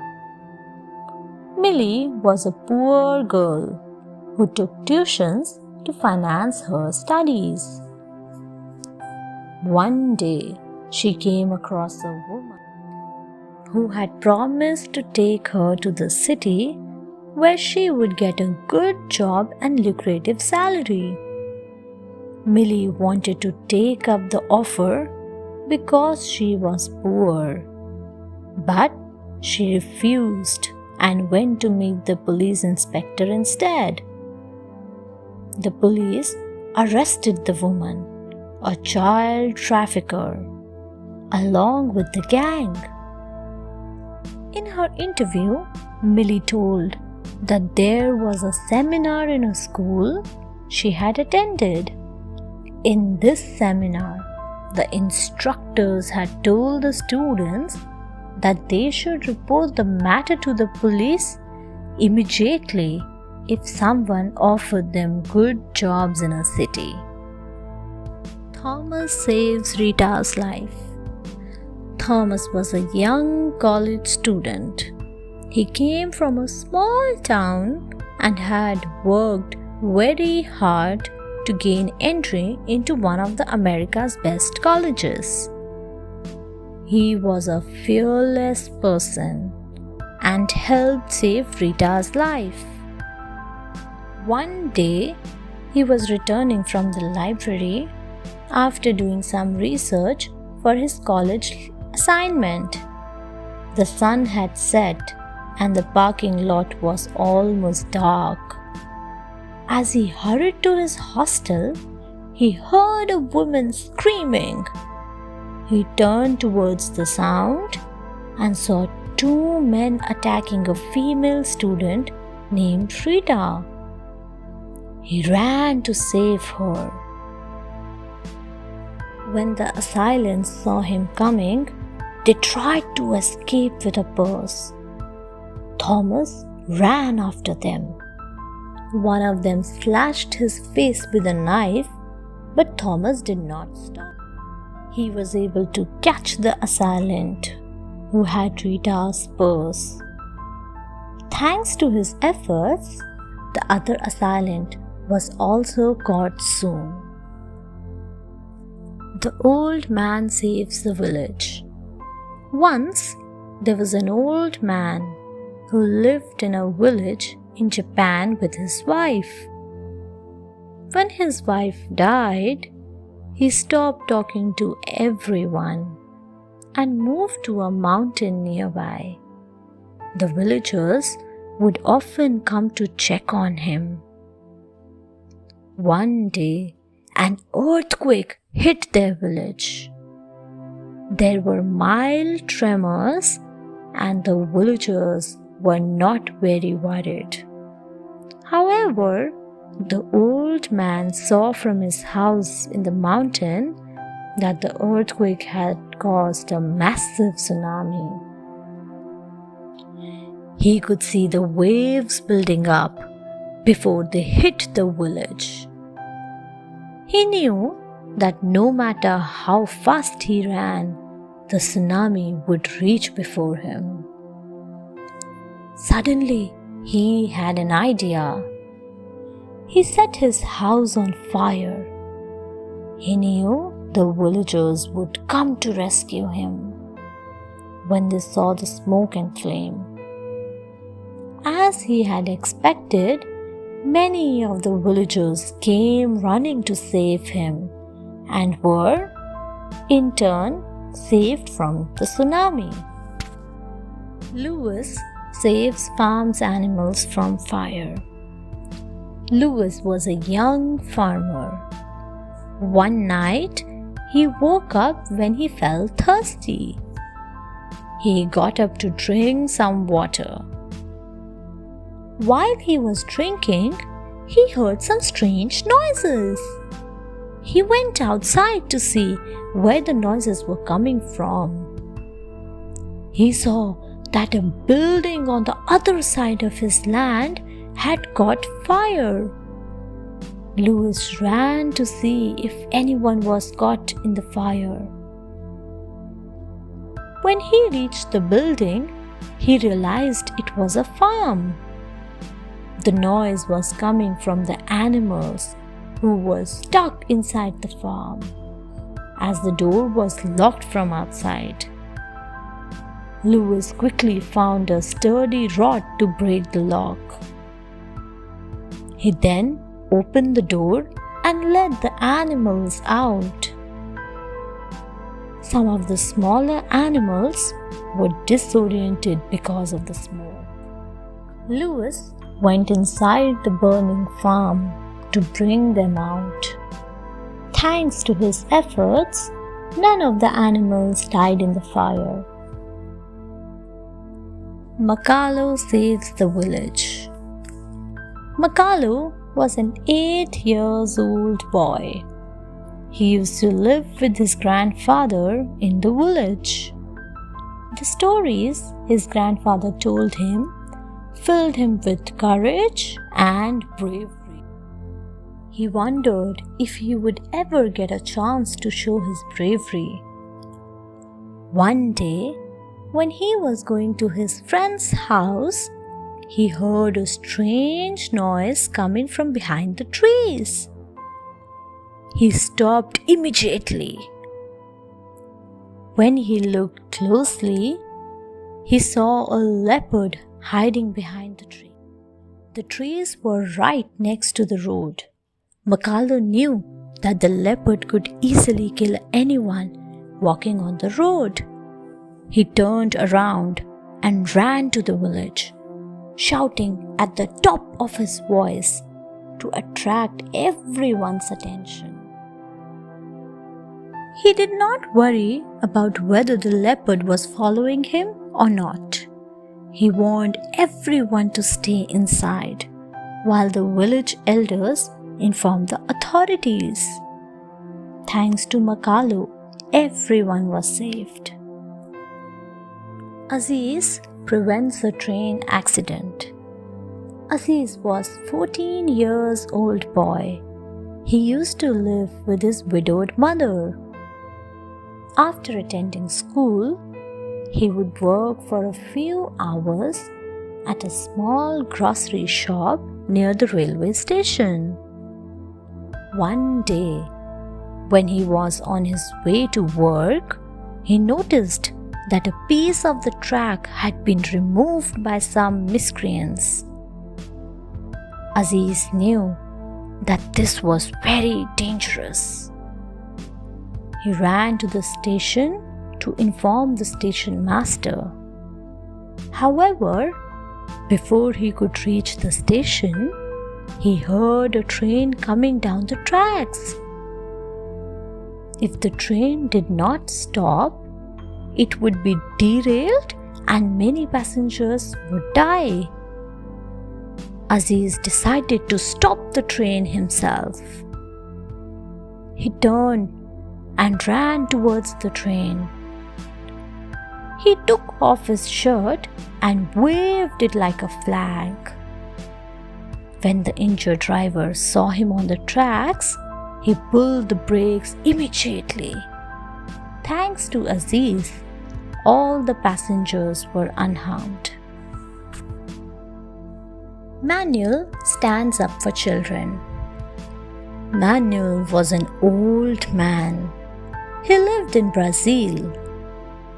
He used to sell food from a van every day to earn money. He used to park his van near Children Park, opposite the busy bus stand. Every day, children of all ages would come to play in the afternoon. One day, Manuel saw some thugs near the park. He was dismayed to see the goons not allowing the children to enter the park. They wanted to take control of the park so that they might use it for illegal activities. The children were scared and decided to leave. Manuel told the thugs to leave because the park was for the children. The thugs threatened to hurt him, but Manuel was insistent. Even when they attacked his van, he did not back down. Ultimately, the thugs had to leave since they did not want the police to come. Amelia saves her grandfather. Amelia was a 7-year-old girl who loved to go for walks with his grandfather. She especially enjoyed the season of cherry blossoms when all the trees in her town were filled with beautiful flowers. One day, Amelia and her grandfather were so carried away by the beauty of the cherry blossoms that they went farther than usual. Amelia was not worried since she was with her grandfather. Unfortunately, her grandfather had a sudden heart attack. He sat down on a bench to catch his breath, but before he could say or do anything, he fainted. The sun had begun to set, and Amelia did not know the way home, but she behaved very bravely. She ran on the path until she found an adult. Amelia told the young man what had happened with the grandfather and asked him to help. Finally, the grandfather was saved and everyone praised Amelia. Janet survives a blizzard. Janet was a very adventurous and active girl. She loved to go hiking with her friends. One day, she decided to go on a hiking by herself. She was able to cover a large distance and set up a camp in a quiet and isolated area. While she was sleeping, the mountain was hit by a freak blizzard. When she woke up in the morning, her tent was surrounded by snow. Janet did not know what to do, but she did not lose heart. She took her essential belongings and decided to hike up the mountain until she found a clearing. She knew that the rangers would be looking for any survivors. After 14 hours, a helicopter spotted her and she was rescued.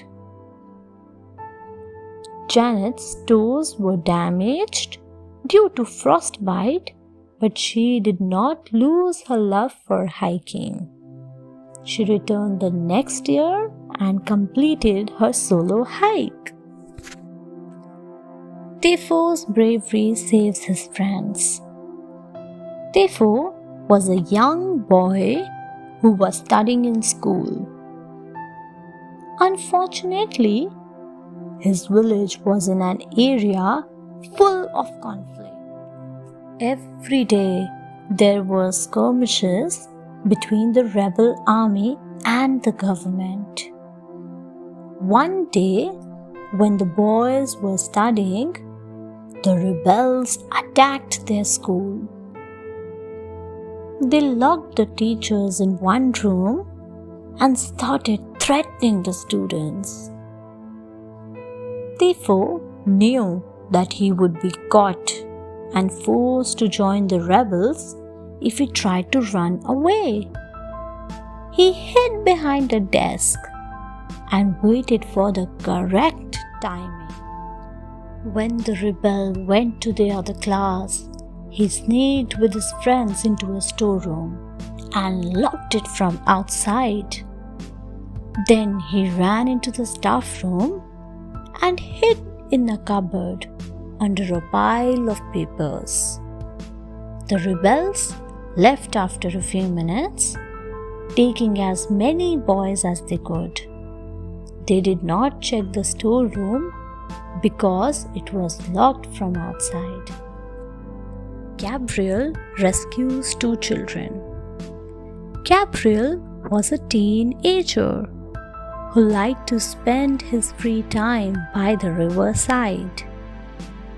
He knew how to swim very well, but he also knew that one must always be careful while swimming. One day, he and his friends were playing near the river. "It is so hot. Let us go swimming," said a friend. "No," replied Gabriel. "This is not the right time for swimming. There are black clouds upstream, which means the river might suddenly swell up with rainwater." Suddenly, they heard the roar of water and saw water gushing rapidly into the river. To their horror, they saw that two children had been swept into the river by the sudden onslaught of water. Gabriel did not pause to think. He jumped into the river and swam towards the children. It was very difficult to swim against the ferocious river, but he was able to rescue them. Irina speaks up for an autistic man. Irina was a secretarial assistant in Moscow. Every day, she would take the metro to reach her office. One day, she was running a little late and missed her train. While she was waiting on the platform, she saw a group of rowdy teenagers in a corner who were creating a ruckus. At first, Irina ignored them, but then she heard some whimpering sounds coming from the group. She went to see what was happening. She was horrified to see that the boys were teasing an autistic man. They had taken his bag and were not returning it. The man needed his bag as it had his money and other documents. Many people were looking at the teenagers with disgust, but they were afraid to speak up since they could see the group had guns. However, Irina did not feel scared. She forced the teenagers to stop teasing the man and return his bag. Cheng saves a panda. Cheng was a student of zoology. It was his dream to work in the panda reserve. He liked to spend his free time observing pandas in their natural habitat. One day, when he was in the jungle, he heard a panda's cry for help. He moved slowly in that direction. A short distance away, he saw the panda. It was choking on something and was unable to make any noise now. Cheng knew that the panda might die if he went to seek others' help. However, if he went too close, the panda could attack and injure him. But there was no other option. By then, the panda was nearly unconscious. Cheng quickly opened its mouth. He saw that the panda was choking on a plastic wrapper that some tourist had carelessly thrown away. Cheng removed the wrapper with the help of forceps and managed to save the panda's life.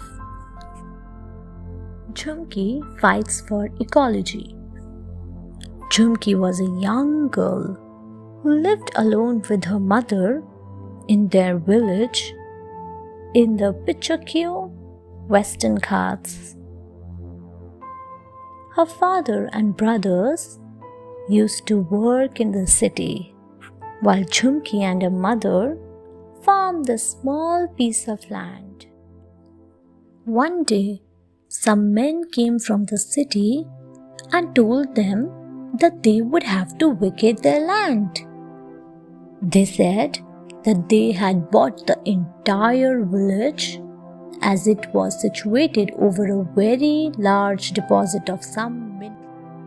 Jhumki was aghast that the men intended to uproot the entire village and destroy the forest to dig up the minerals. At first, the villagers were dispirited, but when they heard Jhumki's fervent speech, they decided to fight for the land. They formed a human chain as a mark of protest. They refused to leave the land and declared the sale illegal, since none of the villagers had received any money or agreed to the sale of their ancient land. Courageous Bilal saves fellow boys. Bilal lived in Syria in an orphanage along with many other boys. One day, the orphanage was attacked by the Syrian enemy. The owner of the orphanage felt it was dangerous to keep the children there. So he decided to smuggle the boys to a safer city by hiding them among the vegetables he used to sell. On his way, he was stopped at a checkpoint set up by the enemy. He told the guards that he was going to the city to sell some vegetables. One of the guards was suspicious and decided to check the bags. He hid the bag in which Bilal was, but Bilal did not make any sound. When they were at a safe distance, the owner rushed to check on Bilal. He found Bilal badly hurt, but the boy did not make a sound, as it would have sent them into danger. Thus, his action saved the lives of his fellow boys. Julia prevents a camping disaster. Julia and her friends were going camping for the first time from the school. They were very excited about it. The children had to hike for a few kilometers before they would reach the campsite. Julia and her friends were very excited by the beautiful birds and plants that they saw on the way. They began to dawdle, and before they knew it, the group had moved on. Nightfall found them all alone in the forest. Julia knew that they would have to wait till morning. She also knew that there were many dangerous animals in the forest. She quickly gathered some wood and lit a fire so that they might feel safe. She made sure that the fire burned all night so that no animals might attack them. The smoke also helped attract the attention of the teachers, who rescued them early in the morning. Ryan doesn't give up. When Ryan was born, his hands were not formed properly. On the left arm, he had only 2 fingers, whereas his right arm ended with a stump. Many people pitied Ryan because of his disformed arms. But Ryan was very brave. He refused to see this as a problem and saw it as an opportunity to set an example of how everyone can lead a fulfilled life. Ryan loved statues and wanted to become a sculptor. His teachers felt his desire would never be fulfilled because of his arms. However, Ryan never gave up. He tried to see how he could bring his ideas to life. Even when people ridiculed him, he continued practicing. His parents encouraged and supported him. With time, Ryan became skilled at sculpting clay. When he was 27 years old, Ryan held an exhibition of his sculptures. People were amazed to see how beautiful his sculptures were. Alana overcomes her fear. Alana lived with her parents in Brazil. When she was very young, she had seen a horrific road accident. Since that day, she was afraid of blood. One day, she was traveling with her mother in their car. A truck was coming from the other side. One of the tires of the truck burst, and the driver lost control of his vehicle. Alana's mother tried to swerve and prevent an accident, but unfortunately, they collided with the truck. Alana was not hurt, but her mother's left arm was broken and she was covered with small bleeding cuts. Alana's mother was very frightened, but Alana knew that she had to help her mother. She took out the first aid kit, bandaged her mother's arm, and cleaned her wounds. After that, Alana helped her mother tend to the driver of the truck, who was bleeding heavily from the gash on his head. Al saves mom and baby from fire. Al was a young Nigerian man. He liked to go for a walk every evening after dinner.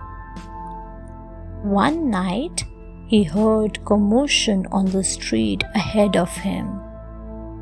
He could see that there was a fire raging in a building. When he reached the building, he saw a young lady had collapsed near the balcony door. She had hurt her leg and could not walk. She had her baby in her arms. I knew that by the time the fire engine would come through the narrow lanes, it would be too late. He ran into the building and climbed the stairs. There was smoke everywhere, and it was difficult for him to see anything. He followed the noise of the baby crying until he reached the lady. He pulled her onto his back and carried her baby in his arms and brought both of them out of safely. Nicholas and his friends free the gypsies. Nicholas and his friends used to travel around the country during their holidays. They used to go from village to village and work for their lodging. This way, they could save money and help people as well. One day, they reached a gypsy settlement outside a village. They found many women and children living in caravans. The women told them that the police had locked the men since they did not have any travel permit. Nicholas knew that no travel permit was needed for traveling from one city to another. He knew that the police did this to harass them. Nicholas and his friends confronted the police. They told them to release the prisoners, otherwise they would lodge a complaint against them in the next village. The police threatened to arrest them all, but Nicholas and his friends were fearless. Ultimately, the police had to let the gypsies go. Boris helps a child to safety. In 1990s, the former Yugoslavia was wrecked by civil war. Boris was fighting the war along with his people. He spent many years in the trenches outside the enemy villages. One day, while patrolling, he saw a small boy hiding behind a tree. At first, he thought that he might be a spy. A closer look revealed him as an 8-year-old boy. The boy belonged to the village that Boris was fighting against. He has wandered off, and now he was lost. He did not know how to return to his village. Boris decided to take him to the village border himself. He knew that he could be shot, but he did not want to put the young boy's life in danger. On the way back, Boris was shot twice by the villagers. But he waited for the shooting to stop before he sent the boy back into the village. Kezia speaks the truth. Kezia studied in the 9th grade in her school. She was a very popular girl and a good student. One day, the teacher was late. The children began playing with the ball in the class. This was against the rules. The children did not notice that the teacher was coming. When the teacher entered the class, everyone rushed back to his seat, and Alex was left holding the ball. The teacher was very angry at the behavior. The students began blaming Alex, saying he had brought the ball and was trying to show them some tricks. The teacher decided to punish Alex for playing in the class. Most students remained quiet, but Kesia told the teacher that it was not Alex alone who was to blame. All of them had been playing.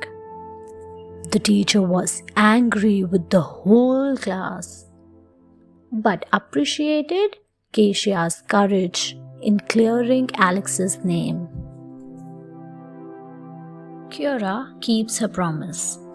Mrs. McAdams lived all alone in a little house on a small country lane. Ever since her husband died, her only visitor was a young girl called Kiara. Kiara would come every week to visit Mrs. McAdams and help her complete tasks around the house. Mrs. McAdams enjoyed her company a lot. Mrs. McAdams used to get very lonely on Christmas, so Kiara promised to visit her every year on Christmas. One year, there was heavy rainfall on Christmas Eve. Mrs. McAdams could not see the road from her house. She knew Kiara would not be able to come and was very sad. However, Kiara was adamant on visiting Mrs. McAdams. When her car could go no further, she decided to walk in the snow all the way to Mrs. Adams' house. It was very cold and dangerous to go by herself, but Kiara did not want to break her promise. Carmen builds a bridge. In South America, there are many villages that are cut off from the rest of the world because they lack proper bridges. One day, Carmen saw a documentary on TV about a village where there was no bridge. The villagers had to put themselves across a rope. Carmen decided to help the villagers. She started a campaign to raise money for building a bridge in order to connect the village to the rest of the world. A large amount of money was required, and many felt that it would be very difficult. However, Carmen had set her heart on achieving her goal, and she did not give up in the face of insurmountable odds. She went far and wide for public support to raise the money. Once she had raised the money, Carmen and her friends went to the village themselves and ensured that the bridge was built in their presence. Father Liam saves a murder suspect. Father Liam was the head of a church in Ireland. He was very popular and helpful. Everyone in the village respected him. One day, a man, Adrian, entered the church. Father Liam had seen his face on the news and knew he was wanted for murder. Adrian swore he was innocent and asked for sanctuary. According to church rules, any man who asked for sanctuary would be safe in the church.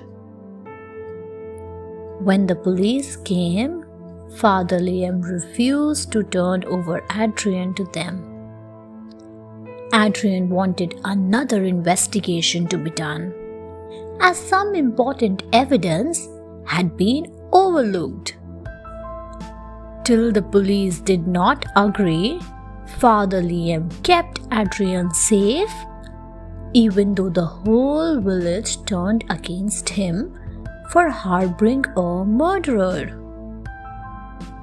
However, Father Liam knew that the real courage lay in doing what was right and not giving in to public opinion. The second investigation proved Adrian innocent. Madison follows her heart. Madison belonged to a rich family. She was brought up in wealth and never wanted for anything. As she grew older, she began to develop genuine sympathy for others' suffering and trials. When Madison became an adult, she decided to donate all her money to a charity and live among the poor and work for them. This was not an easy decision. Madison knew she would have to face many difficulties. She knew that by giving away all her money, she would lose many pleasures of life. Many people tried to dissuade her. However, Madison had made up her mind. She had the courage to follow her heart, even though it led her onto a hard and difficult path. Despite all the problems she faced later on in life, Madison never regretted her decision. She felt the blessings of the poor were worth more than all the money in the world. Adeline helps her friend. Many years ago, Europe was ravaged by the Second World War. The Jews faced a lot of persecution and were targeted for their religious identity. Anyone who tried to help them was punished along with them. However, despite this, there were many people who came forward to help their Jewish friends. Adeline was one of them. She belonged to a religious Christian family in Germany. One of her best friends was Esther, a Jew. Esther and her family knew that they would soon be sent to prison and were looking for someone to help them. When Adeline came to know about it, she offered to hide them in her house. It was not an easy decision. If anyone found out, Adeline and her family would be sent to prison too. Adeline hid Esther and kept her aged parents in the attic and kept them safe from the Nazi militia. Savannah saves Hannah. Savannah lived in the state of Louisiana in the USA in the 1880s. At that time, slavery was still legal in America. Savannah worked as a slave for a girl named Hannah. She had taken care of Hannah since she was born. Savannah loved her a lot. Hannah also treated her with great respect. She offered to give Savannah her freedom. But Savannah refused because she wanted to stay and take care of Hannah. After the Civil War had ended, the slaves of America were declared free. Many of the freed slaves were looking to take revenge from their former masters, who had treated them cruelly. One day, some freed slaves attacked Hannah's house. Hannah was very scared. Savannah hid her under a bed and told the slaves that there was no white person in the house. against whom they could take revenge. She spoke so truthfully that the slaves believed her and left. Benjamin sacrifices his life for his nation. Benjamin was a young man. He was a patriot who loved his country. He joined the Air Force at the age of 25. After his training, he was assigned to a post near the frontier. Many people avoided such postings because there were always some tension at the border. But Benjamin was very happy and did his job wholeheartedly. One day, when he was doing a routine flight sortie, he noticed some suspicious movement across the border. Benjamin flew his plane as close to the site as possible. He saw that the opposing army was preparing for an attack. He knew that he should report this immediately. But before he could do anything, his plane was attacked. When the plane caught fire, Benjamin decided not to eject and save his life. Instead, he guided his plane towards the army. When his plane crashed, all their weapons were blown to pieces. Rachel saves the village. Rachel lived in a small village in the Netherlands. The Netherlands is a low-lying country. To prevent flooding, dikes have been created in many villages. This prevents water from entering the village when the water level rises. One day, Rachel decided to get some pretty flowers for her mother. When she was collecting the flowers, she saw a trickle of water flowing through a small hole in the dike. This was very dangerous, as the water could make the hole larger. Rachel knew that the adults had to be informed, but she was afraid that by the time she informed someone, the leak would grow bigger. She put her finger in the hole to plug the leak. The water stopped flowing immediately. Rachel stood with her finger in the ice-cold water for 5 hours until her mother found her and immediately informed the police. Ander saves the baby. Ander was 15 years old. He was one of the best students of his district. Every day, he would walk 3 kilometers to reach his school. One day, he was on his way to school when he heard a man shouting. Ander turned around and saw a horse running on the road. It seemed to be scared. Behind it was a cart that was swaying dangerously from side to side. The owner of the horse was running behind. As the horse passed Ander, he realized there was a young boy sitting alone in the cart. The boy was crying very loudly. Ander could see that the boy was very scared. In a trice, Ander jumped towards the horse and grabbed its reins. He pulled the reins with all his might. The horse reared up, but Ander did not let go. He was able to subdue the horse and save the child. Anya helped Azuri. Anya and Azuri studied in the same class. They were good friends. Azuri had been a victim of polio when she was very young. Due to this, her legs were slightly deformed. However, Azuri did not let herself feel physically challenged. One day, the school organized a marathon to raise money for charity. All the children in school were participating. The student would donate the money to the underprivileged children. Azuri too wanted to help raise money and decided to participate in the marathon. Anya supported her decision and promised to help.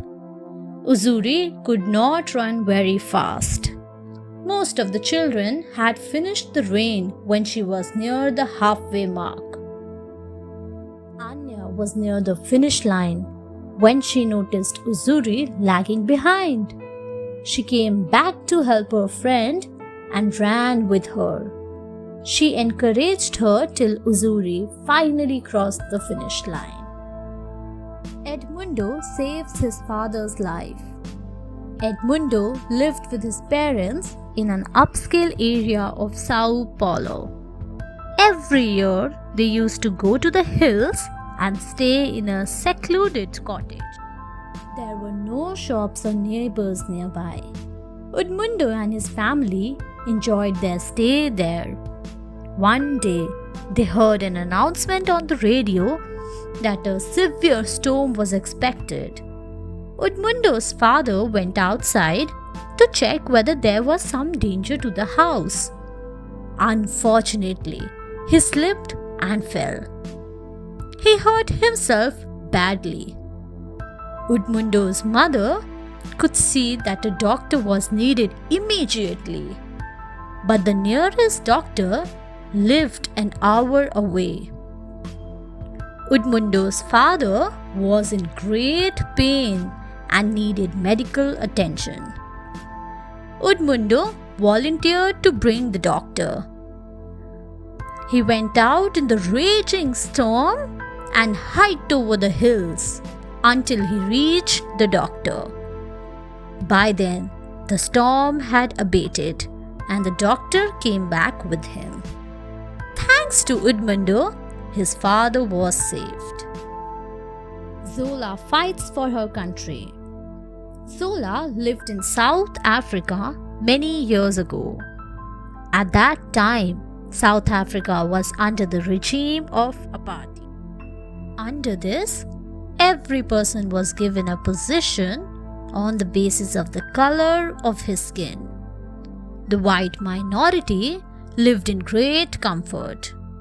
They had access to whatever they wanted. The blacks, on the other hand, were forced to live in small and cramped quarters. They had access to limited education and had to perform menial jobs. They were not allowed many facilities simply because their skins were black. Many people revolted against this system. The government jailed all those who opposed apartheid. Those who escaped detention went into hiding.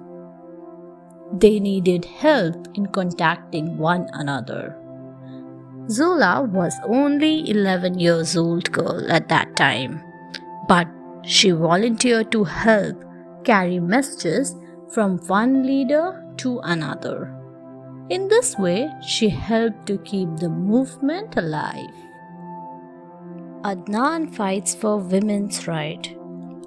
Adnan was a courier delivery boy and often had to travel at awkward times. One night, when he was returning from a delivery, he saw a girl waiting at the bus stop alone.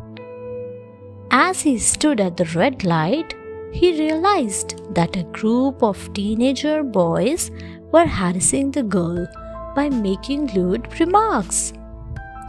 Adnan parked his van on the side of the road and went to scold the teenagers. The teenagers did not pay any attention to him and rudely told him to leave.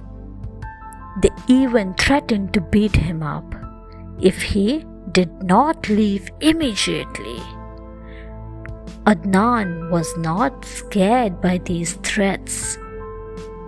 He told them that he would call the police if the boys did not stop harassing the girl. The boys fell silent but did not leave.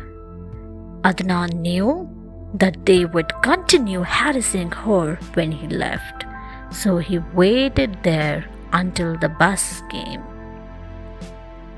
Eliza stands up against the bullies. Eliza studied in class 6 in a school in London. The school was very strict. However, some students were ill-mannered and would bully others. One day, Eliza found out that these students were bullying one of her classmates. They would take away his books and tear out his homework so that he might be punished by the teachers. Blake was a poor boy and he could not afford to buy new books. Blake was very upset. Eliza advised him to tell the teacher everything, but Blake was too scared. That day, when the school closed, Eliza saw the bullies coming to tease Blake. She boldly went up to them and told them to leave Blake alone, otherwise they would regret it. The bullies laughed at her and teased Blake. Eliza ran to one of the teachers. When the teacher saw the boys misbehaving, he immediately suspended them from the school. Jafar saves the hospital. Jafar used to work in a small hospital in Iraq. As the violence in Iraq escalated, the number of injured patients began to increase. At first, it was only the injured civilians who came.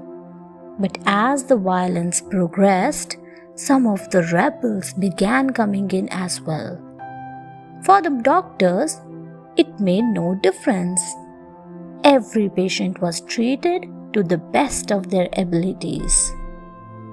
But the rebels expected special treatment and wanted priority to be given to their wounded men. One day, when the doctor refused to see an injured rebel before other wounded patients, the rebel got angry. He suddenly pulled out a hand grenade and ignited it, saying he would kill everyone in the room. Everyone was scared. Jafar quickly pulled the grenade out of his hand and threw it into an empty park nearby. Thanks to his quick action, all the patients in the hospital were saved. Kenji rescues his neighbor.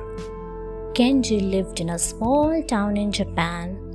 His neighbor was an old man who could not walk due to an accident. This had made him bad-tempered and unfriendly. However, Kenji always wished him a good day. One day, Kenji and his friends were playing in the park when they felt the earth rumble. "Earthquake!" they shouted. They could see the buildings around them shaking. People were running out of their houses. Kenji suddenly remembered his neighbor who could not walk. While everyone ran to safety, Kenji ran back into the city. He ran back to his house and saw his neighbor was trying to crawl to safety. Kenji quickly picked him up and pulled him onto his back. Then he ran away to a safer area. They left just in time. As they were moving away, they saw a tree fall on the exact spot the old man had fallen on. Khadija rescues a group of children. Khadija was 10 years old girl. She was very brave and courageous. She lived in a small village. One day, when she was returning from school, she heard the voices of some children crying. These voices were coming from behind some bushes. She looked for the children in the bushes. she found a group of 7 children ranging in the ages from 7 to 11.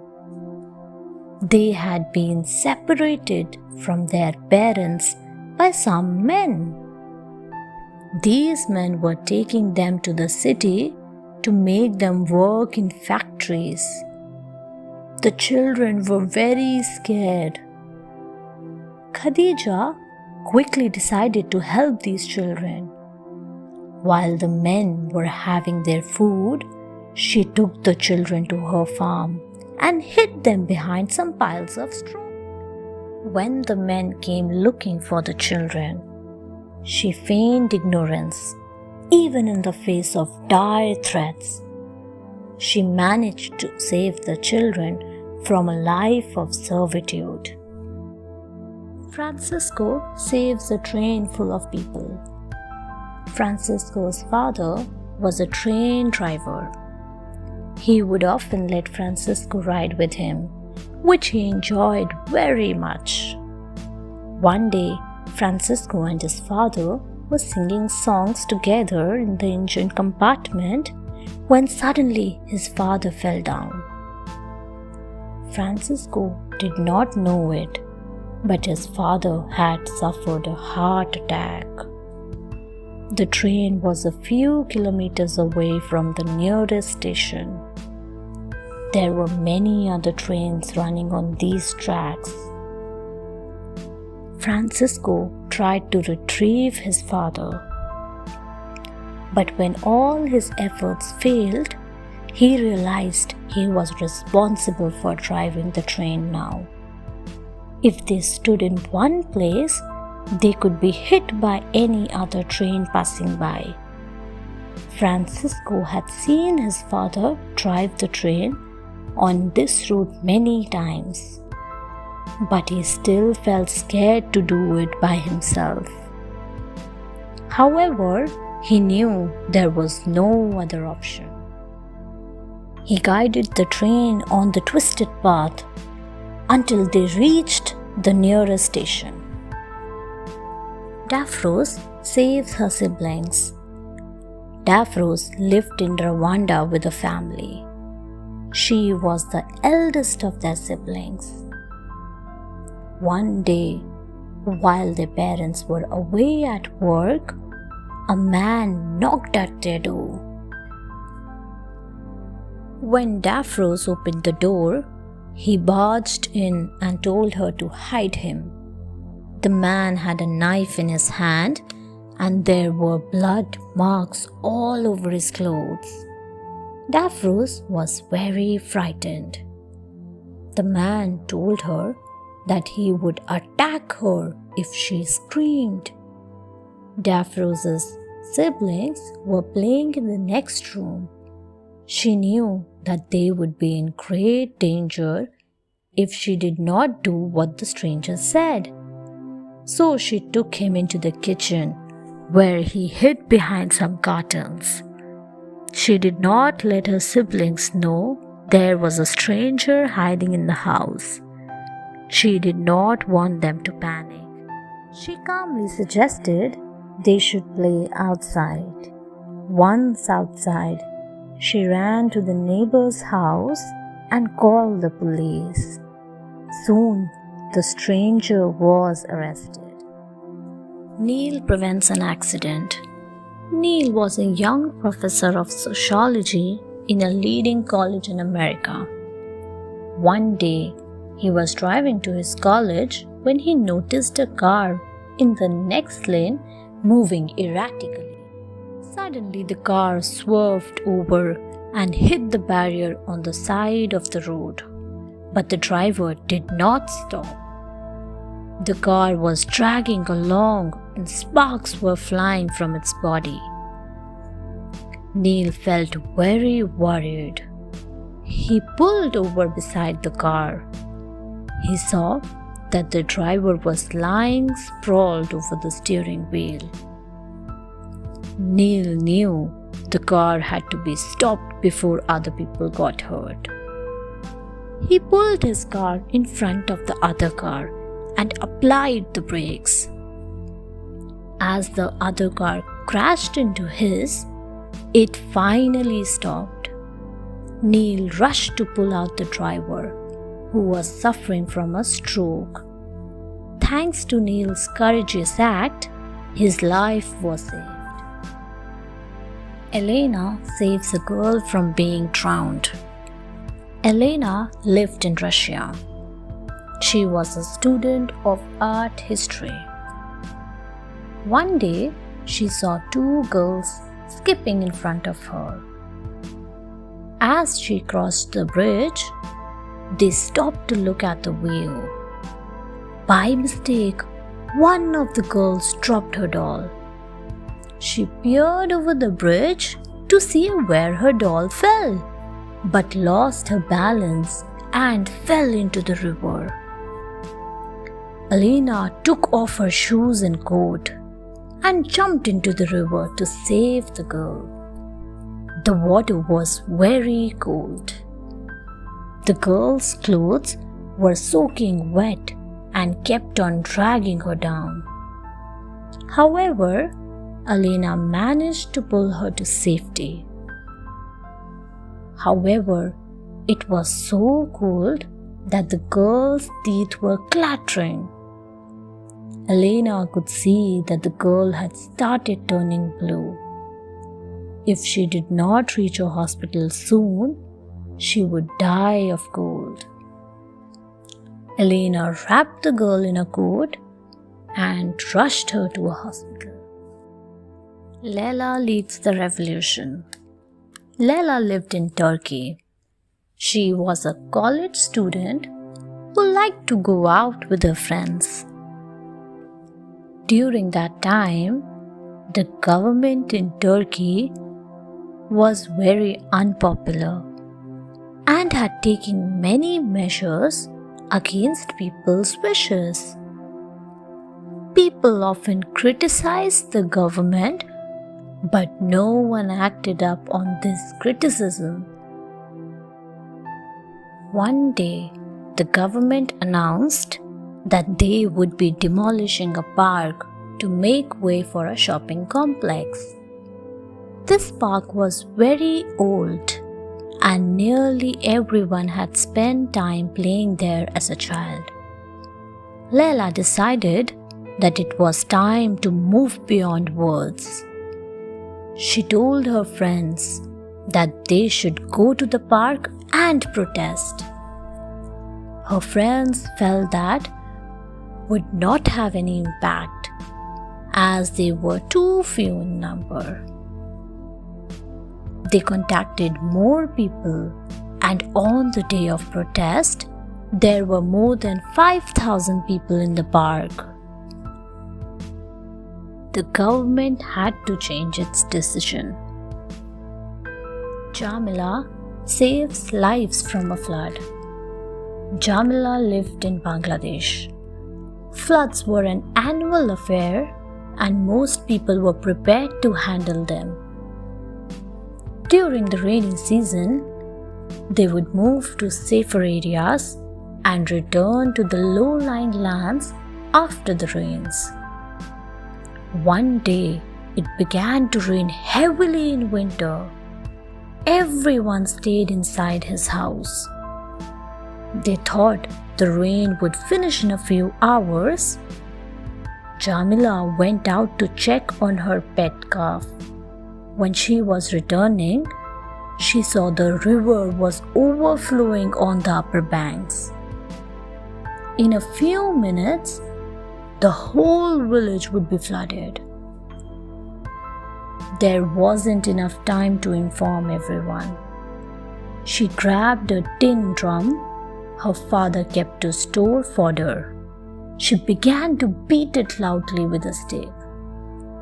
People came out to scold her for the noise she was making. She immediately warned them about the overflowing river. Everyone ran and saved his life. Hassan saves his classmates. Hassan and his classmates had gone for an excursion.